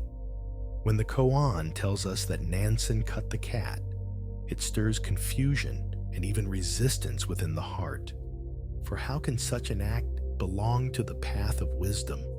How can compassion wear the face of something so harsh? Yet this very confusion is the gate through which awakening may enter. We often imagine compassion as a gentle hand, as a soft word spoken in kindness, as patience and tenderness that soothe the pain of others. And it is true that compassion often flows in these ways. But the mistake is to think it is limited to them, to think that the heart of compassion must always appear in forms that comfort. There are moments when compassion must strike like lightning, moments when it must break through illusions with a force that appears unreasonable. And in those moments, what seems violent is not cruelty, but a fierce love that cuts through delusion so that truth may be seen. The koan does not invite us to praise the act, nor to condemn it. It invites us to look deeper, to see that the forms of compassion are not bound to one shape, and that sometimes awakening must arrive through shock, through rupture, through the breaking of what we cling to. Thus, the lesson of the cat is that compassion is vast, not bound by our expectations, not caged by our notions of good and gentle, but free to appear in whatever form leads beings to awaken. A boy once lived with his father, and like many children of his time, he found himself drawn endlessly into the glowing screen of his phone, hours passing in distraction while his studies and his health began to fade. Yet no word of advice seemed to reach him. No warning seemed to make a difference. The father watched with worry, his love heavy in his chest, for he saw the boy losing himself in the endless pull of habit. And though he had spoken softly many times, though he had tried to guide with patience, nothing seemed to awaken the boy from his dream. One day, as the boy left his charger on the table, the father picked up a pair of scissors, and with a single motion, he cut the cable in two. The sharp sound of metal through wire filled the room, and the boy cried out in anger and disbelief, feeling betrayed by the one who claimed to love him. At first, he saw only the loss. He felt only the pain of being denied. Yet as the days passed, he began to notice something new. He picked up his books. He sat longer with his own thoughts. He walked outside and felt the air on his face. He rediscovered the quiet joy of life beyond the screen. In time, he understood the meaning of his father's act. He saw that it was not cruelty, but care, not indifference, but a fierce love that cut away his attachment so that he could breathe again. And when he looked back, he no longer felt anger, but gratitude. For he had learned that compassion sometimes comes dressed as severity, yet its heart remains love. The koan of Nansen, cutting the cat, and the story of the father cutting the cord both carry the same hidden truth: that compassion is not bound by shape, that it is not limited to softness, that sometimes the greatest kindness is the one that shocks us awake. We cling to the belief that to be kind is always to be gentle. Yet true kindness does not follow rules. It moves according to what will free the heart. And sometimes the only way to break a chain is to cut it sharply, leaving no room for hesitation, leaving no place for the mind to cling. When delusion has grown thick, when attachment has hardened into habit, gentle words may no longer pierce the surface. And in such times, compassion may appear in ways we do not expect. A harsh word, a sudden action, a loss that feels unbearable, and yet within that rupture lies the seed of awakening. To see compassion in this way is to release the narrow vision that binds it, to see that it is like water that takes many forms, sometimes flowing as a calm river, sometimes crashing as a storm, sometimes falling softly as rain, yet always water, always life-giving, always serving what is needed. The lesson is that compassion does not ask us to be attached to comfort. It asks us to be open to freedom, to see that sometimes the gift of awakening is hidden in the shock that breaks our illusions, and that behind even the hardest face of compassion, there is only love. Close your eyes for a moment and remember a time when someone was strict with you, perhaps a teacher who demanded more than you thought you could give, perhaps a parent who refused to let you follow an easy path, perhaps a friend who told you the truth you did not want to hear. Let the memory rise gently without judgment. Notice the feelings that return, perhaps the sting of anger, perhaps the ache of resistance, perhaps the wound of not being understood. And then look more deeply. Ask yourself, what was beneath that action? What love or care may have moved it? What seed of growth may have been planted in the soil of that discomfort? Write down what comes to mind. Even if it is unclear, write not to analyze, but to honor, to see that what once felt like hardness may have carried within it a hidden kindness, a form of compassion that you did not recognize at the time. As you write, allow gratitude to flow, not forced, not artificial, but gentle, like light entering through a window. And notice how your heart softens, how the weight of resentment begins to ease, how the action that once felt sharp begins to reveal a gentler core. Through this practice, you learn not to cling to appearances, not to demand that compassion always arrive in the shape you expect, but to trust its deeper movement, to trust that whether soft or strong, whether tender or fierce, compassion is always guiding you toward freedom. always cutting away what binds you, always pointing you back to the living truth of your own heart. When Nansen raised the blade, he was not striking at the body of a cat, but at the thick veil of attachment that covered the eyes of his disciples. He was cutting not flesh, but illusion. And in that shocking act, he revealed the hidden truth that awakening sometimes arrives in a form we least expect. We imagine that the path of compassion must always be tender, that wisdom must always soothe. Yet in reality, delusion can be stubborn, clinging like vines that choke the tree, and words alone cannot always free it. Sometimes it must be severed with one clear strike, a strike that seems unreasonable, yet opens the space for vision. This is the teaching of the Koan, that compassion may appear as thunder, that love may arrive as lightning, and though the noise and the flash may frighten us, in that very shock the night is illuminated, the darkness is broken, and we glimpse the world as it truly is. To awaken is not always to be comforted.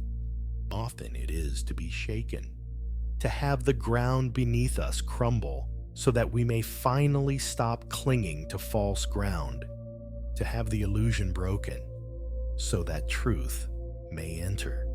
And in that breaking lies a deeper kindness than comfort could ever give.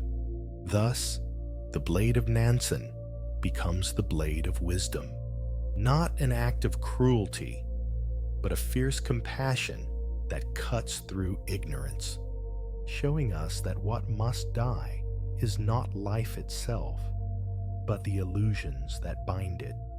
And when those illusions fall away, we find ourselves standing in the clear light of freedom. Years passed since the day the boy watched his father cut the cord, and though life carried him through many paths, the memory of that moment never left.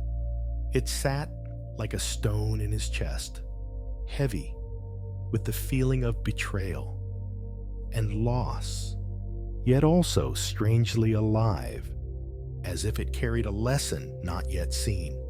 As he grew older and faced the struggles of adulthood, he began to see more clearly the patterns of his own mind, the ways in which he clung to habits, the ways in which comfort became a trap, and slowly he began to understand the love that had hidden behind his father's severity.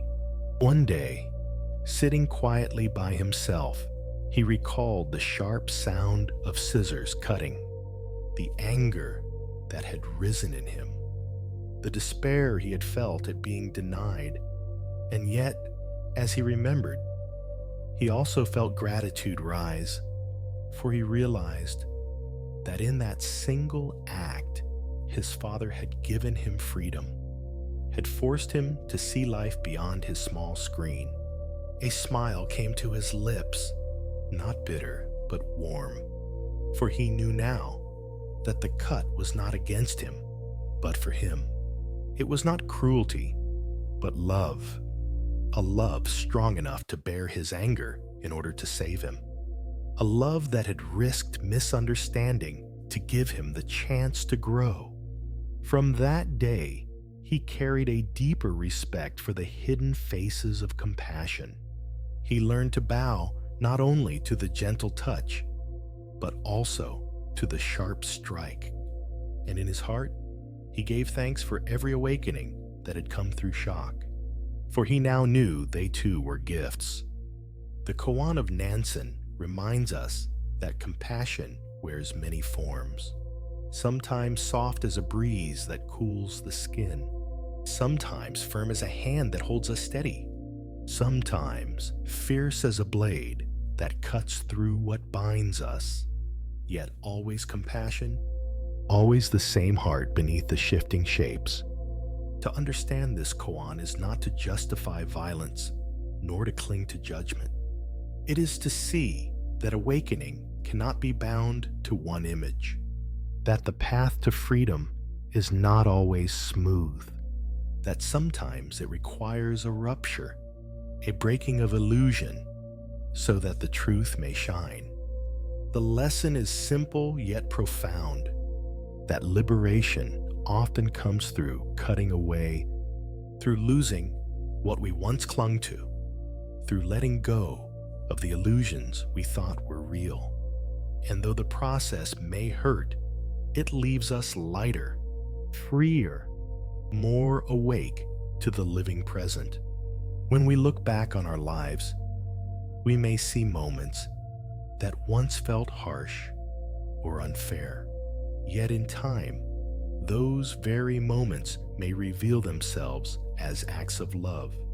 The strict teacher, the stern parent, the sudden loss that pushed us to grow, each carrying within it the seed of compassion disguised as thunder.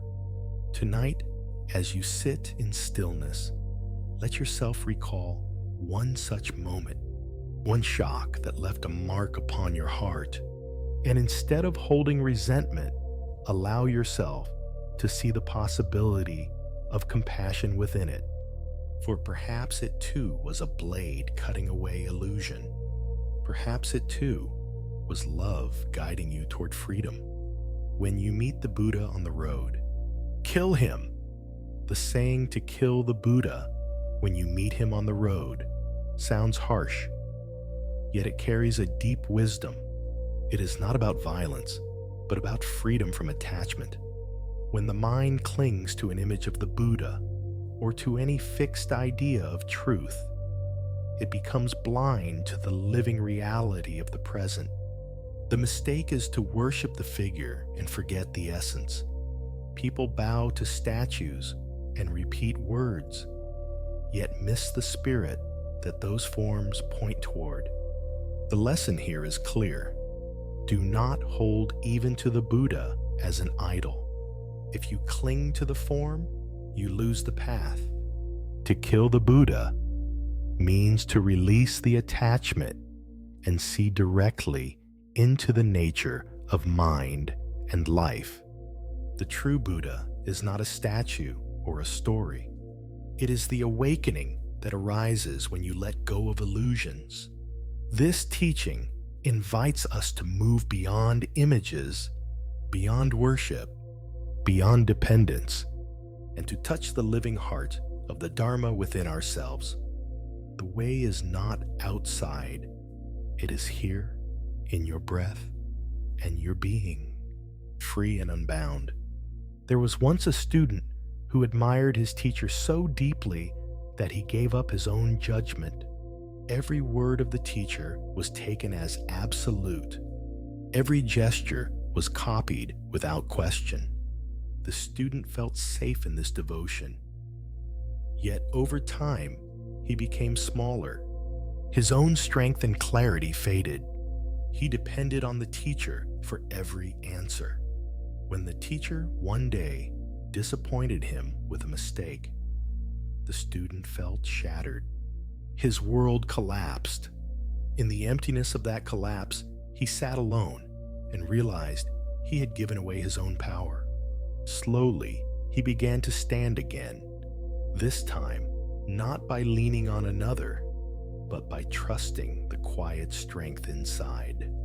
He discovered that the true gift of a teacher is not to create followers, but to awaken independence. In learning to see the teacher as a human being with flaws, he found a deeper respect and a clearer love. He no longer needed an idol to guide him. The lesson was alive in his own steps. The strength was real in his own breath. From that moment, he walked the path not as a shadow of another, but as a whole being, awake and responsible for his own life. The Buddha once said, "Be a lamp unto yourself." These words hold the essence of self-reliance on the path. No teacher, no book, no figure outside can walk the way for us. Guidance may come, inspiration may shine, yet in the end, each person must take the step, breathe the breath, and live the truth. To awaken is not to depend, but to discover, to see that the Buddha is not separate from your own mind. The Dharma is not distant from your own life. The Sangha is not only monks and nuns, but every being around you. When you trust your own awareness, you see that you already carry the light. The mistake of waiting for another to save us is dissolved. The lesson is to look within and recognize that the same capacity for compassion and wisdom that shone through the Buddha shines through you. To walk the path is to embody it here and now, to see with your own eyes, to love with your own heart, to live with your own breath.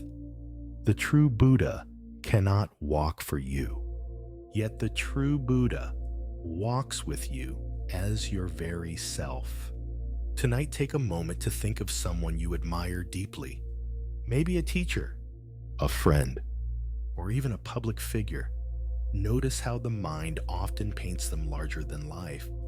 See if you can rest your gaze and remember that they too are a human being. They breathe, they age, they carry joys and struggles. As you breathe slowly, reflect on the impermanence of all forms. The teacher you admire will change. The friend you hold up high will stumble. The person you place above yourself will someday fall.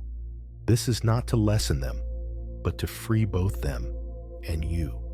When you let go of blind expectation, you can meet them as they are, not as an idol, but as a living being.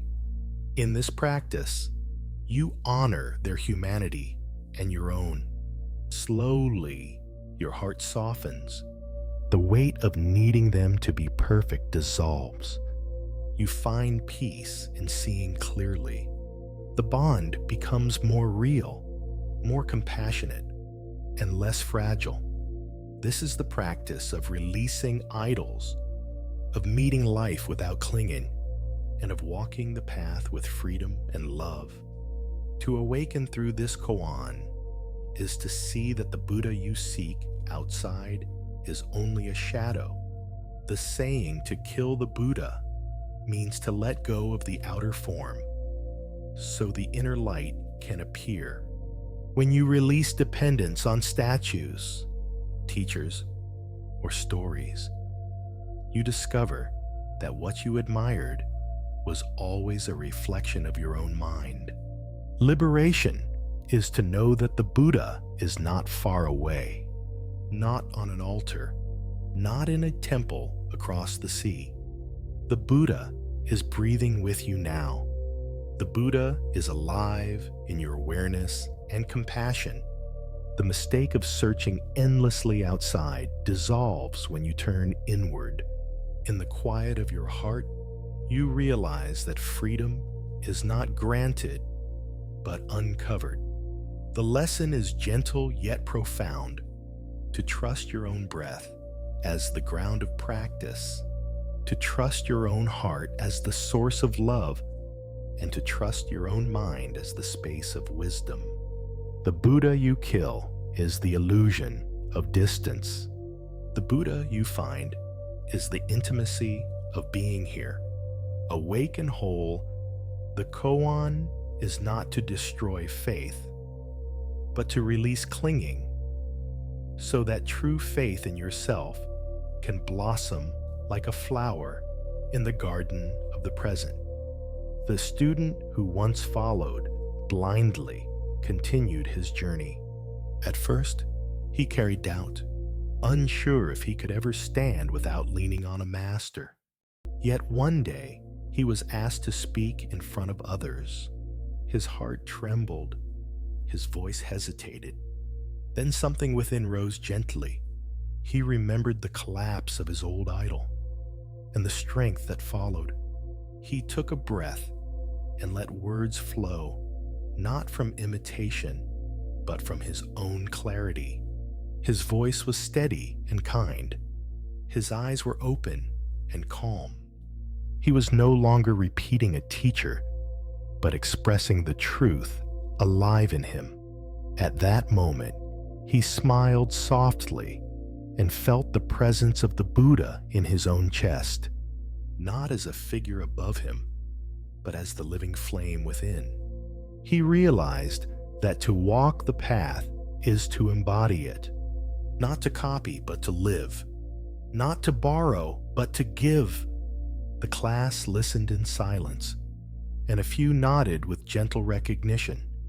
The student had become a teacher, not by holding power, but by standing in authenticity. He saw that the koan was fulfilled. The Buddha he killed was the shadow. The Buddha he found was his own awakened heart, simple and free.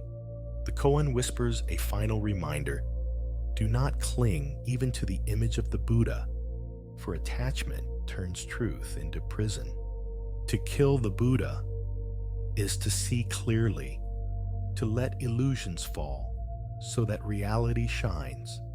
The teaching is not rejection, but release, not destruction, but awakening. When you cut through the shadow, the essence is revealed. The Buddha is not a statue, not a teacher, not a figure to worship. The Buddha is the clarity of your own mind, the compassion of your own heart, the breath moving through your body now. Tonight as you rest, let this teaching be close. Do not look far. Do not wait for someone else. Trust that the light you seek is already glowing softly within. Close your eyes and breathe. Feel that presence. It is enough. The path is here. The teacher is you. The Buddha is alive in your being, shining quietly like a lamp that never fades. Hyakujo and the Fox. There is an old story of a monk who once denied the law of cause and effect. Because of this mistake, he wandered 500 lifetimes as a fox. When Hyakujo finally met him and corrected the error, the monk was released. The story reminds us that cause and effect is not a punishment from outside, but the natural unfolding of life itself. To ignore this truth is to live in confusion. To see it clearly is to live in freedom. We often imagine that karma is a rigid chain, something that binds us without escape. Or we fall to the other extreme and think that nothing matters, that our words and actions leave no trace. Both views are illusions. Both miss the middle way. In Zen, we are invited to see cause and effect, not as prison bars, but as the fertile field in which seeds are sown and bloom. The mistake of the old monk was to say that the enlightened one is free from cause and effect. But freedom is not escape. It is understanding, to know that every act has ripples, every choice carries consequences, and yet within this law, there is space to choose wisely, space to awaken, space to live fully. So the teaching of the fox is not about fear, but about intimacy. It whispers to us that life is woven thread by thread, and that each step taken with awareness creates a path of freedom. There was once a man who worked in an office filled with routine. Each day felt heavy and gray. He often told himself that nothing mattered, that life was empty and meaningless. He thought his job was pointless, his relationships shallow, his future predetermined by forces beyond him. In his despair, he felt like a shadow passing through the days without weight, or direction. One evening, as he sat quietly in his small apartment, he began to reflect on the path that had brought him here. He remembered how in the past he had chosen to study a certain subject, how he had moved to this city, how he had taken this particular job, and slowly he began to notice that each moment of decision, however small, had shaped the present he now called meaningless.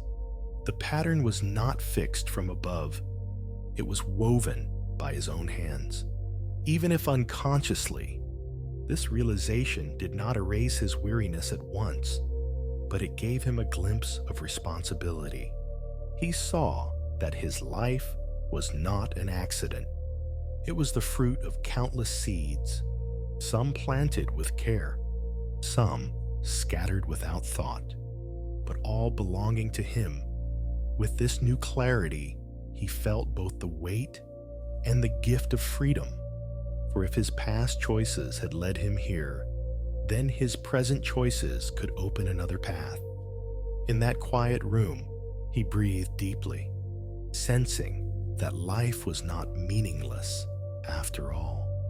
It was asking him to wake up, to choose, to sow differently, and in that awareness, he found the courage to continue. Cause and effect does not bind us like chains.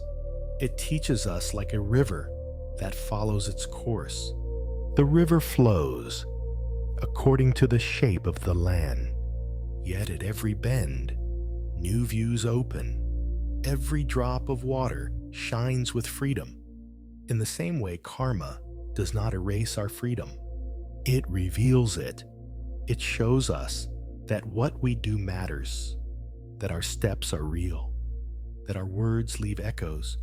To see this clearly is to stop blaming fate and to begin embracing life as our own. Freedom is not outside cause and effect. It is within it, just as a seed must follow the law of growth. Yet within that law, it may grow into a strong oak or wither in shallow soil. Our choices are like seeds. The soil is the law, and together they shape the forest of our lives. The Fox Koan teaches us that denying cause and effect is denying life itself, and that true awakening comes when we see karma not as enemy, but as teacher. When we recognize this, we also realize that no one can live our life for us. No one can replace our choices. The path is ours to walk. The freedom is ours to use, and the fruits are ours to taste, whether bitter or sweet. This recognition may feel heavy, yet it is also liberating, because it means that each breath, each action, each word is an opportunity, an invitation to create new conditions, to open new doors, to live fully. In this way, the law of cause and effect is not a trap. It is a song of freedom sung through responsibility and awareness. Sit quietly for a moment and recall something in your life as it appears now. It may be your work, your health, your relationships, or even your mood in this very instant. Then gently trace back. What actions and choices have led to this moment? What thoughts and feelings shaped these actions? What conditions made them possible? As you follow the thread, you begin to see that nothing arrives without a path. Every result has roots. Every flower grows from a seed. This practice is not meant to blame yourself, nor to glorify your successes. It is simply to see clearly, to awaken to the flow of causes and conditions. By seeing this flow, we free ourselves from the idea that life is random or meaningless. We also free ourselves from the heavy belief that we are victims of destiny. We see that while conditions may be vast and complex, within them, our choices carry weight. Each step adds to the unfolding pattern. In this awareness, a quiet responsibility arises, not as burden, but as possibility. We realize that we cannot change the past, yet in the present, we are planting the seeds of tomorrow. What we say today becomes the echo of the future. What we do today becomes the shape of our path. As this truth deepens, we stop blaming and begin living with care. Even the smallest act becomes sacred. Even the simplest choice carries beauty. Through this contemplation of cause and effect, we learn that our freedom is already here, hidden in plain sight within the ordinary steps of our life, waiting for us to walk with awareness. The old man in the koan was trapped in the net of duality. When asked if the enlightened person is free from cause and effect, he clung to an answer of yes or no. And in that attachment, he lost the living truth. For truth in Zen cannot be confined by extremes. It breathes beyond them, flowing like water that is not bound by the shape of the container. Cause and effect is not a prison. It is a mirror. It reflects the seeds we plant and the care we offer. But it does not bind us like iron chains. Within the field of karma lies the freedom to sow again, to choose differently, to awaken in this very step. The mistake of the fox was not the law of karma, but the belief that it could be denied or transcended by words alone. Awakening comes not by denial, but by presence. When we see this clearly, every action becomes alive. A smile given, a word spoken, a hand extended, all are seeds that ripple outward into the great web of life. To be awake is to see that no act is too small, no seed is wasted. To walk with awareness is to honor the law of cause and effect, not as a burden, but as a teacher, reminding us that each moment is fresh soil waiting for us to plant with care. The man who once doubted the meaning of his life returned to work the next day with a small shift in his heart. Instead of moving through the office like a shadow, he paused for a moment at his desk. As his colleague walked by, he chose to lift his head and offer a gentle smile. It was a simple act, yet it carried the weight of a new seed. His colleague noticed, and in that instant, something softened in the air between them. A burden lifted, a thread of connection appeared. The man realized that his future was not fixed. It could bend and turn with each seed he planted. He did not need to wait for a grand event or a perfect opportunity. The present moment itself was the field of freedom, and his smallest actions were shaping the world around him. That evening, as he walked home, he thought of the fox koan and understood it in a new way. The law of cause and effect was not punishing him, nor was it controlling him. It was simply showing him the mirror of his choices. And within that mirror, he saw his freedom, his responsibility, his chance to live with care. The smile that morning was the beginning, and tomorrow he would plant again. This time with greater awareness, this time with a heart open to the ripples of kindness.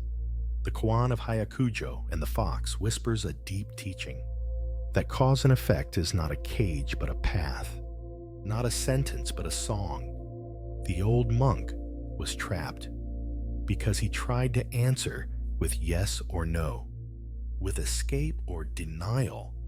But awakening lies in seeing beyond extremes, in walking freely within the truth of interconnection, in realizing that each seed we plant is both responsibility and liberation.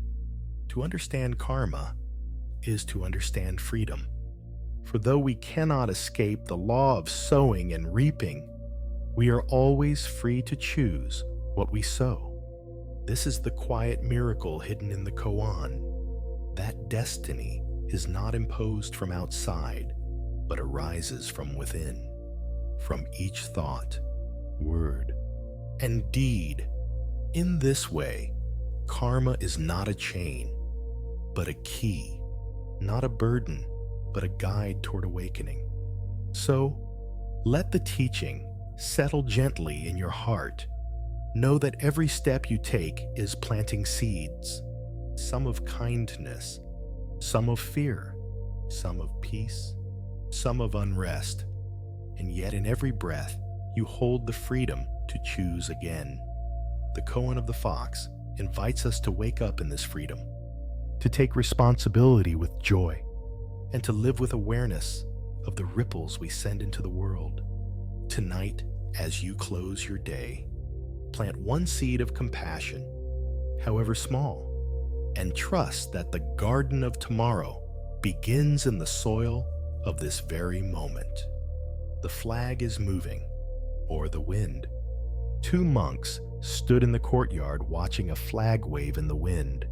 One said, "It is the flag that moves." The other said, "It is the wind that moves." And so began a debate that stretched with no end, for each clung to his view, each seeking the right answer outside himself. We too are often caught in such arguments.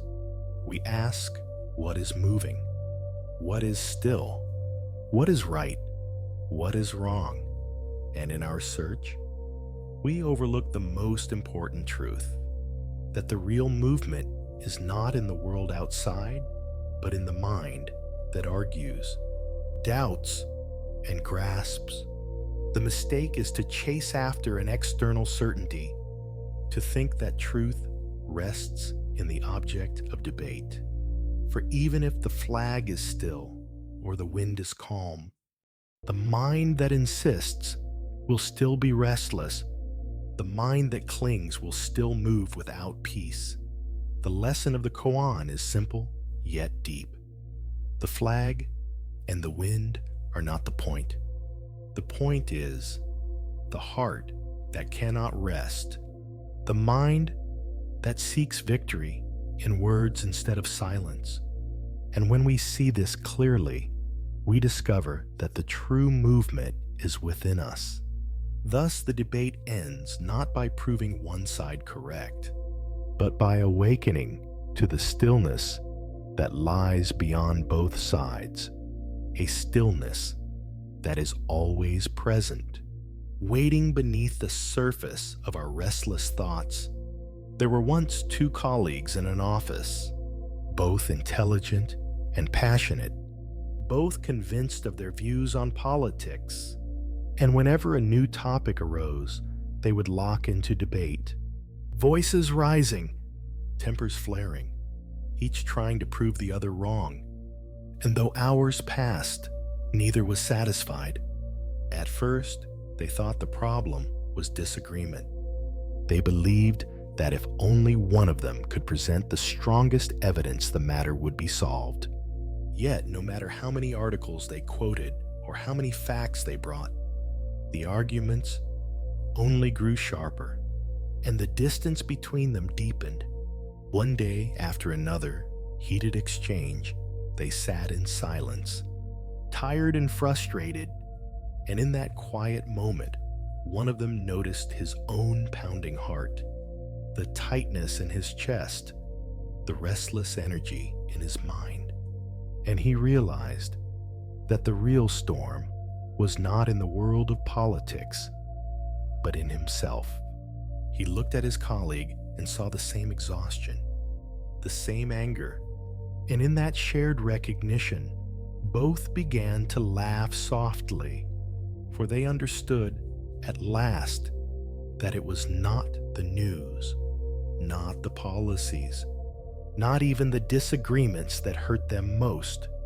It was their own minds clinging to the need to be right. From that day, their conversations changed. They still held their views, but no longer argued to win. Instead, they listened more, spoke with care, and when tensions rose, they reminded each other to look within. For the true movement was not in the world outside, but in the heart that struggled to control it. The question of whether the flag moves or the wind moves is not meant to be answered with logic, for both move, and yet the koan points us to something deeper, that what truly moves is the mind. And until we see this clearly, we will always be restless. When we look outside, we see the world in constant change. Clouds shifting, trees bending, rivers flowing, and we think that these movements disturb us. We think that peace will come only when the world is still. Yet this is an illusion, for the world has always moved and always will.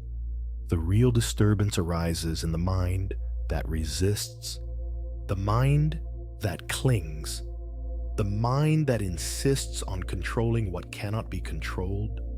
And so the teaching is to turn inward, to see that it is not the flag nor the wind, but the mind itself that trembles, that shakes, that cannot rest.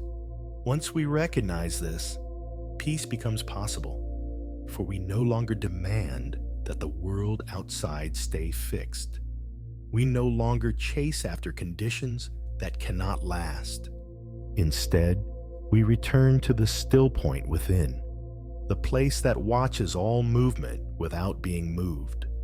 This is the heart of the koan, not to stop the wind, not to freeze the flag, but to see clearly the mind that is moved, and in that seeing to let it settle, to let it rest, and to discover the quiet joy that does not depend on the world outside.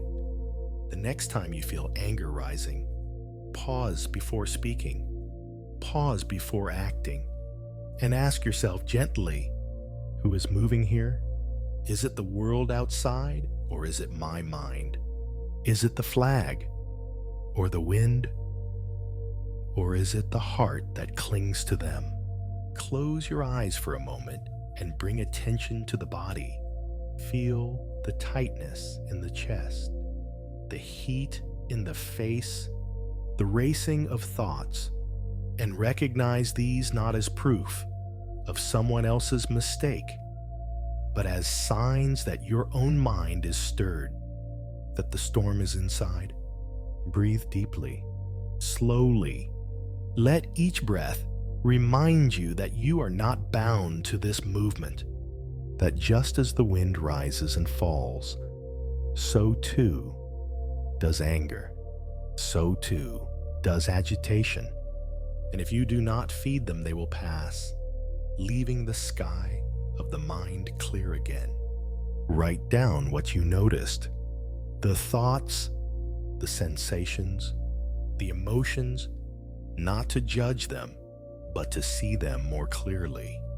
And as you write, let gratitude arise for the chance to learn from this, for the chance to turn the mirror inward instead of casting blame outward.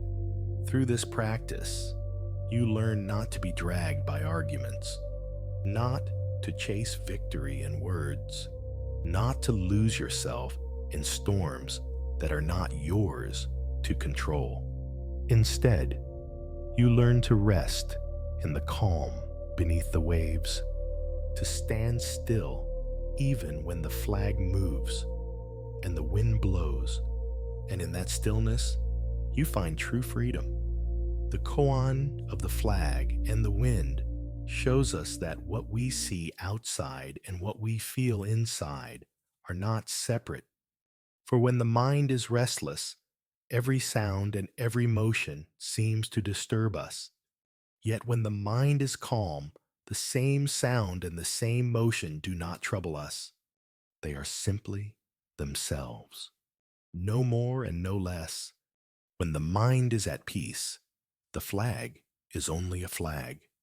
The wind is only the wind.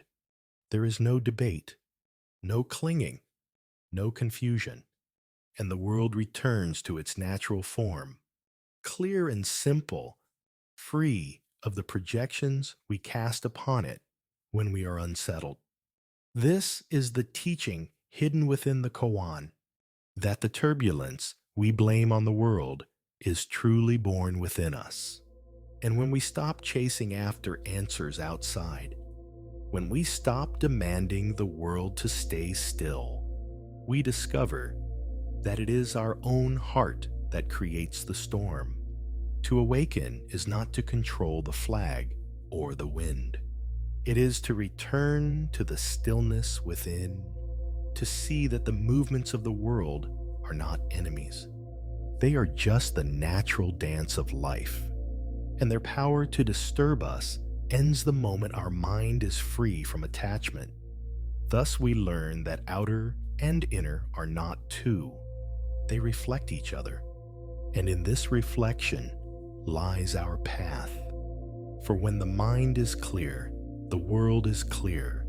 When the mind is quiet, the world is quiet. And peace is no longer something we must seek. It is something that arises when the heart rests. The two colleagues who had once argued endlessly found themselves laughing one afternoon, for after so many debates, they finally understood that no matter how long they fought, there would never be a final victory. There would only be more anger, more distance, and more weariness. As they laughed, the tension that had bound them began to melt, and in that soft release, they saw something precious, that their friendship was far more important than winning. That kindness was deeper than being right. That peace in the heart was worth more than the sharpest argument. The memory of all their old quarrels seemed to fade into something lighter, no longer wounds, but lessons, and each felt a quiet gratitude for the moment of recognition, for the gift of seeing that harmony could be chosen at any time, simply by letting go of the need to win. Their laughter became a symbol of awakening, not because the world outside had changed, not because one had convinced the other, but because they had seen through the illusion that victory mattered. They had touched the truth that peace is always waiting when the mind stops clinging. From then on, when discussions grew heated, they no longer pushed forward. Instead, one would smile and the other would nod, and they would remember the moment when they had laughed together, the moment they realized that letting go was the greater strength, that the flag and the wind were never the issue. It was only the restless heart. The koan of the flag and the wind invites us to turn our gaze inward, to see that the real question is not about which moves, but about who is moved, not about what stirs outside, but about the mind that rises and falls with every motion. The teaching is simple, yet transformative, that peace is not found by controlling the flag or calming the wind. Peace is found by seeing clearly that the mind itself is the source of agitation, and once this is seen, the restless search ends. For the flag may wave and the wind may blow, yet the heart remains still. To summarize, the koan reminds us that outer and inner are not two, that the world mirrors the state of our mind, and that true freedom comes when we stop seeking victory in debate, when we stop demanding the world to match our desires, and instead return to the stillness that has always been within us. So the next time you find yourself in the heat of an argument, pause and ask softly, who is moving here? Is it the flag? Is it the wind? Or is it my own heart that cannot rest? And in that question, you may find a doorway opening into silence, a silence that holds more truth than any victory. Let this be your practice, not to cling to the right answer, but to let the restless mind settle, to let peace rise naturally, and in that peace to see the world as it is, simple, clear, and free, like a flag in the breeze and the wind in the sky. The teacup is already broken. A Zen master once held a simple teacup in his hand and said this cup is already broken. He did not say this with sadness, but with a gentle smile. He drank tea from it every day, enjoying its shape and the way it caught the morning light, knowing that one day it would slip, crack, or fall into pieces. He loved it more, not less, because of this truth. The mistake is to think things will last forever, to cling to them as if time will not touch them. When we live like that, we suffer twice. Once in fear of losing, and once again when loss arrives. The teaching of the cup is to see impermanence clearly. When we accept that everything changes, we begin to treasure the moments we have. Each sip of tea is sweeter. Each glance at a friend is brighter. Life is fragile, and this is not a reason for despair. It is the reason to wake up. The broken cup teaches us to live now with open eyes and tender gratitude. There was once a worker who had an old glass cup. It was not valuable, but it had traveled with him through many years. Every morning before work, he filled it with coffee, feeling its familiar weight in his hand. He kept it carefully as if it were a treasure. Then one day, it slipped from the counter and shattered on the floor. His heart sank and sadness rose. For a moment, he thought he had lost something more than a cup. Yet, as he swept the pieces, he remembered the truth. From the beginning, it was fragile. From the beginning, it was destined to break. He sat quietly and recalled the mornings when steam rose from it, the warmth it carried, the comfort it gave, and slowly his sadness turned into a soft smile. He realized the gift was not in keeping the cup forever, but in having lived so many mornings with it. He had held its presence, shared its service, and now he held its memory. Impermanence did not erase the joy. It revealed the depth of it. He learned that to love something is to know it will one day pass, and to still love it with a full heart. Impermanence may sound like a sorrowful truth, but in Zen, it is a gift. If nothing changed, we would not know the freshness of dawn or the sweetness of a fleeting smile. If people never passed, we would not feel the urgency to love them today. If flowers did not fade, we would not pause to admire their bloom. Impermanence gives life its texture and depth. The realization is that change is not an enemy, but the rhythm of existence. Every moment is alive because it will not last. The lesson is to hold life not with fear, but with gratitude. When we bow to impermanence, we bow to reality. We stop demanding permanence from what cannot give it and start thanking it for what it offers. Even loss carries a hidden gift, for it teaches us to love more gently, to speak more kindly, to cherish the ordinary. Without impermanence, there is no story, no meeting, no parting, no beauty at all. The broken cup is not only a loss, but a reminder that everything we love is precious now. In this sip, in this breath, in this heartbeat, tonight or tomorrow morning, take a cup of tea or coffee in your hands.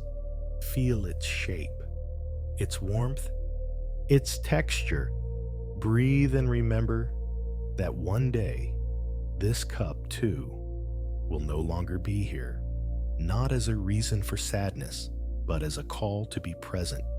As you lift it, notice the aroma, the taste, the way the liquid moves across your tongue. Know that this cup is already broken, and therefore this moment is already perfect. Mindfulness in simple acts transforms the ordinary into the sacred.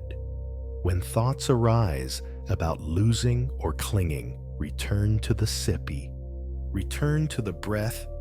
See how fear softens when you accept impermanence. Practice this with cups, with friends, with mornings, with yourself. Do not run from loss. Do not try to freeze time. Instead, hold each moment as if it were a fragile jewel, already gone, and yet shining right now. In this awareness, fear dissolves and appreciation blossoms. To live this way is to live awake, calm, and free. The beauty of life is revealed in its fragility. A flower is precious because it will fade. A breath is sacred because it will pass. The cup already broken is a teaching that reminds us to love more deeply. When we see impermanence clearly, we no longer waste time holding back our hearts. We give ourselves fully to the people beside us. We listen with more attention. We smile with more warmth. Impermanence is not cruelty, but invitation. It invites us to live without delay, to love without holding back. The realization is that we cherish because things do not last. Each encounter is unrepeatable. Each embrace cannot be stored away. This awareness sharpens our appreciation. The lesson is to live wholeheartedly in each moment, to taste life as it is given, not as we imagine it should be. When we know everything is already broken in the future, we finally see its perfection now. This fragility is the source of tenderness. The cup is broken. The flower will wither. The breath will end. And because of that, every moment becomes infinitely worthy of our love. The worker who once mourned his broken glass learned slowly to live with gratitude. Later, when he picked up a new cup, he would hold it softly as though it had already shattered. He did not cling, but he appreciated. Each morning, when he poured water or coffee, he paused, feeling the cool surface, seeing the light reflect, smiling at its simple presence. In his mind, the cup was already broken, and that truth made each sip sacred. He no longer feared the day it would slip or crack. Instead, he let that awareness make him more alive. He tasted the water as if it were a gift. He noticed the warmth in his hand. He breathed more slowly. Even the smallest object became a teacher. The cup showed him that nothing lasts, and therefore everything is precious. Through this simple practice, he transformed his mornings. The act of drinking became an act of prayer. Gratitude rose without effort. He saw that impermanence was not a shadow, but a lamp. It illuminated the value of every moment. The worker carried this insight beyond his cups, into his work, into his family, into the quiet evenings. When he looked at the stars, he learned to bow silently to life as it is. The broken cup whispers to us, everything is fragile, everything is passing. Nothing we love can be held forever. Yet, this is not a reason to despair. It is the reason to open our hearts today. Impermanence is a reminder to treasure, to cherish, to love. When we know a cup will break, we drink more mindfully. When we know a friend will one day be gone, we embrace more tenderly. When we know life is brief, we live more fully. The koan of the broken cup does not make life darker. It makes it brighter. It clears away illusions of permanence so we can see the shining truth of this moment. Tonight, as you sit quietly, look around you. Each object, each sound, each breath is already broken in the future. Let this awareness soften you. Let it guide you to kindness. Let it invite you to gratitude, to hold nothing back, to give yourself completely to the now. This is the gift of impermanence, not to fear loss, but to love more deeply, to walk gently in the world with an open heart.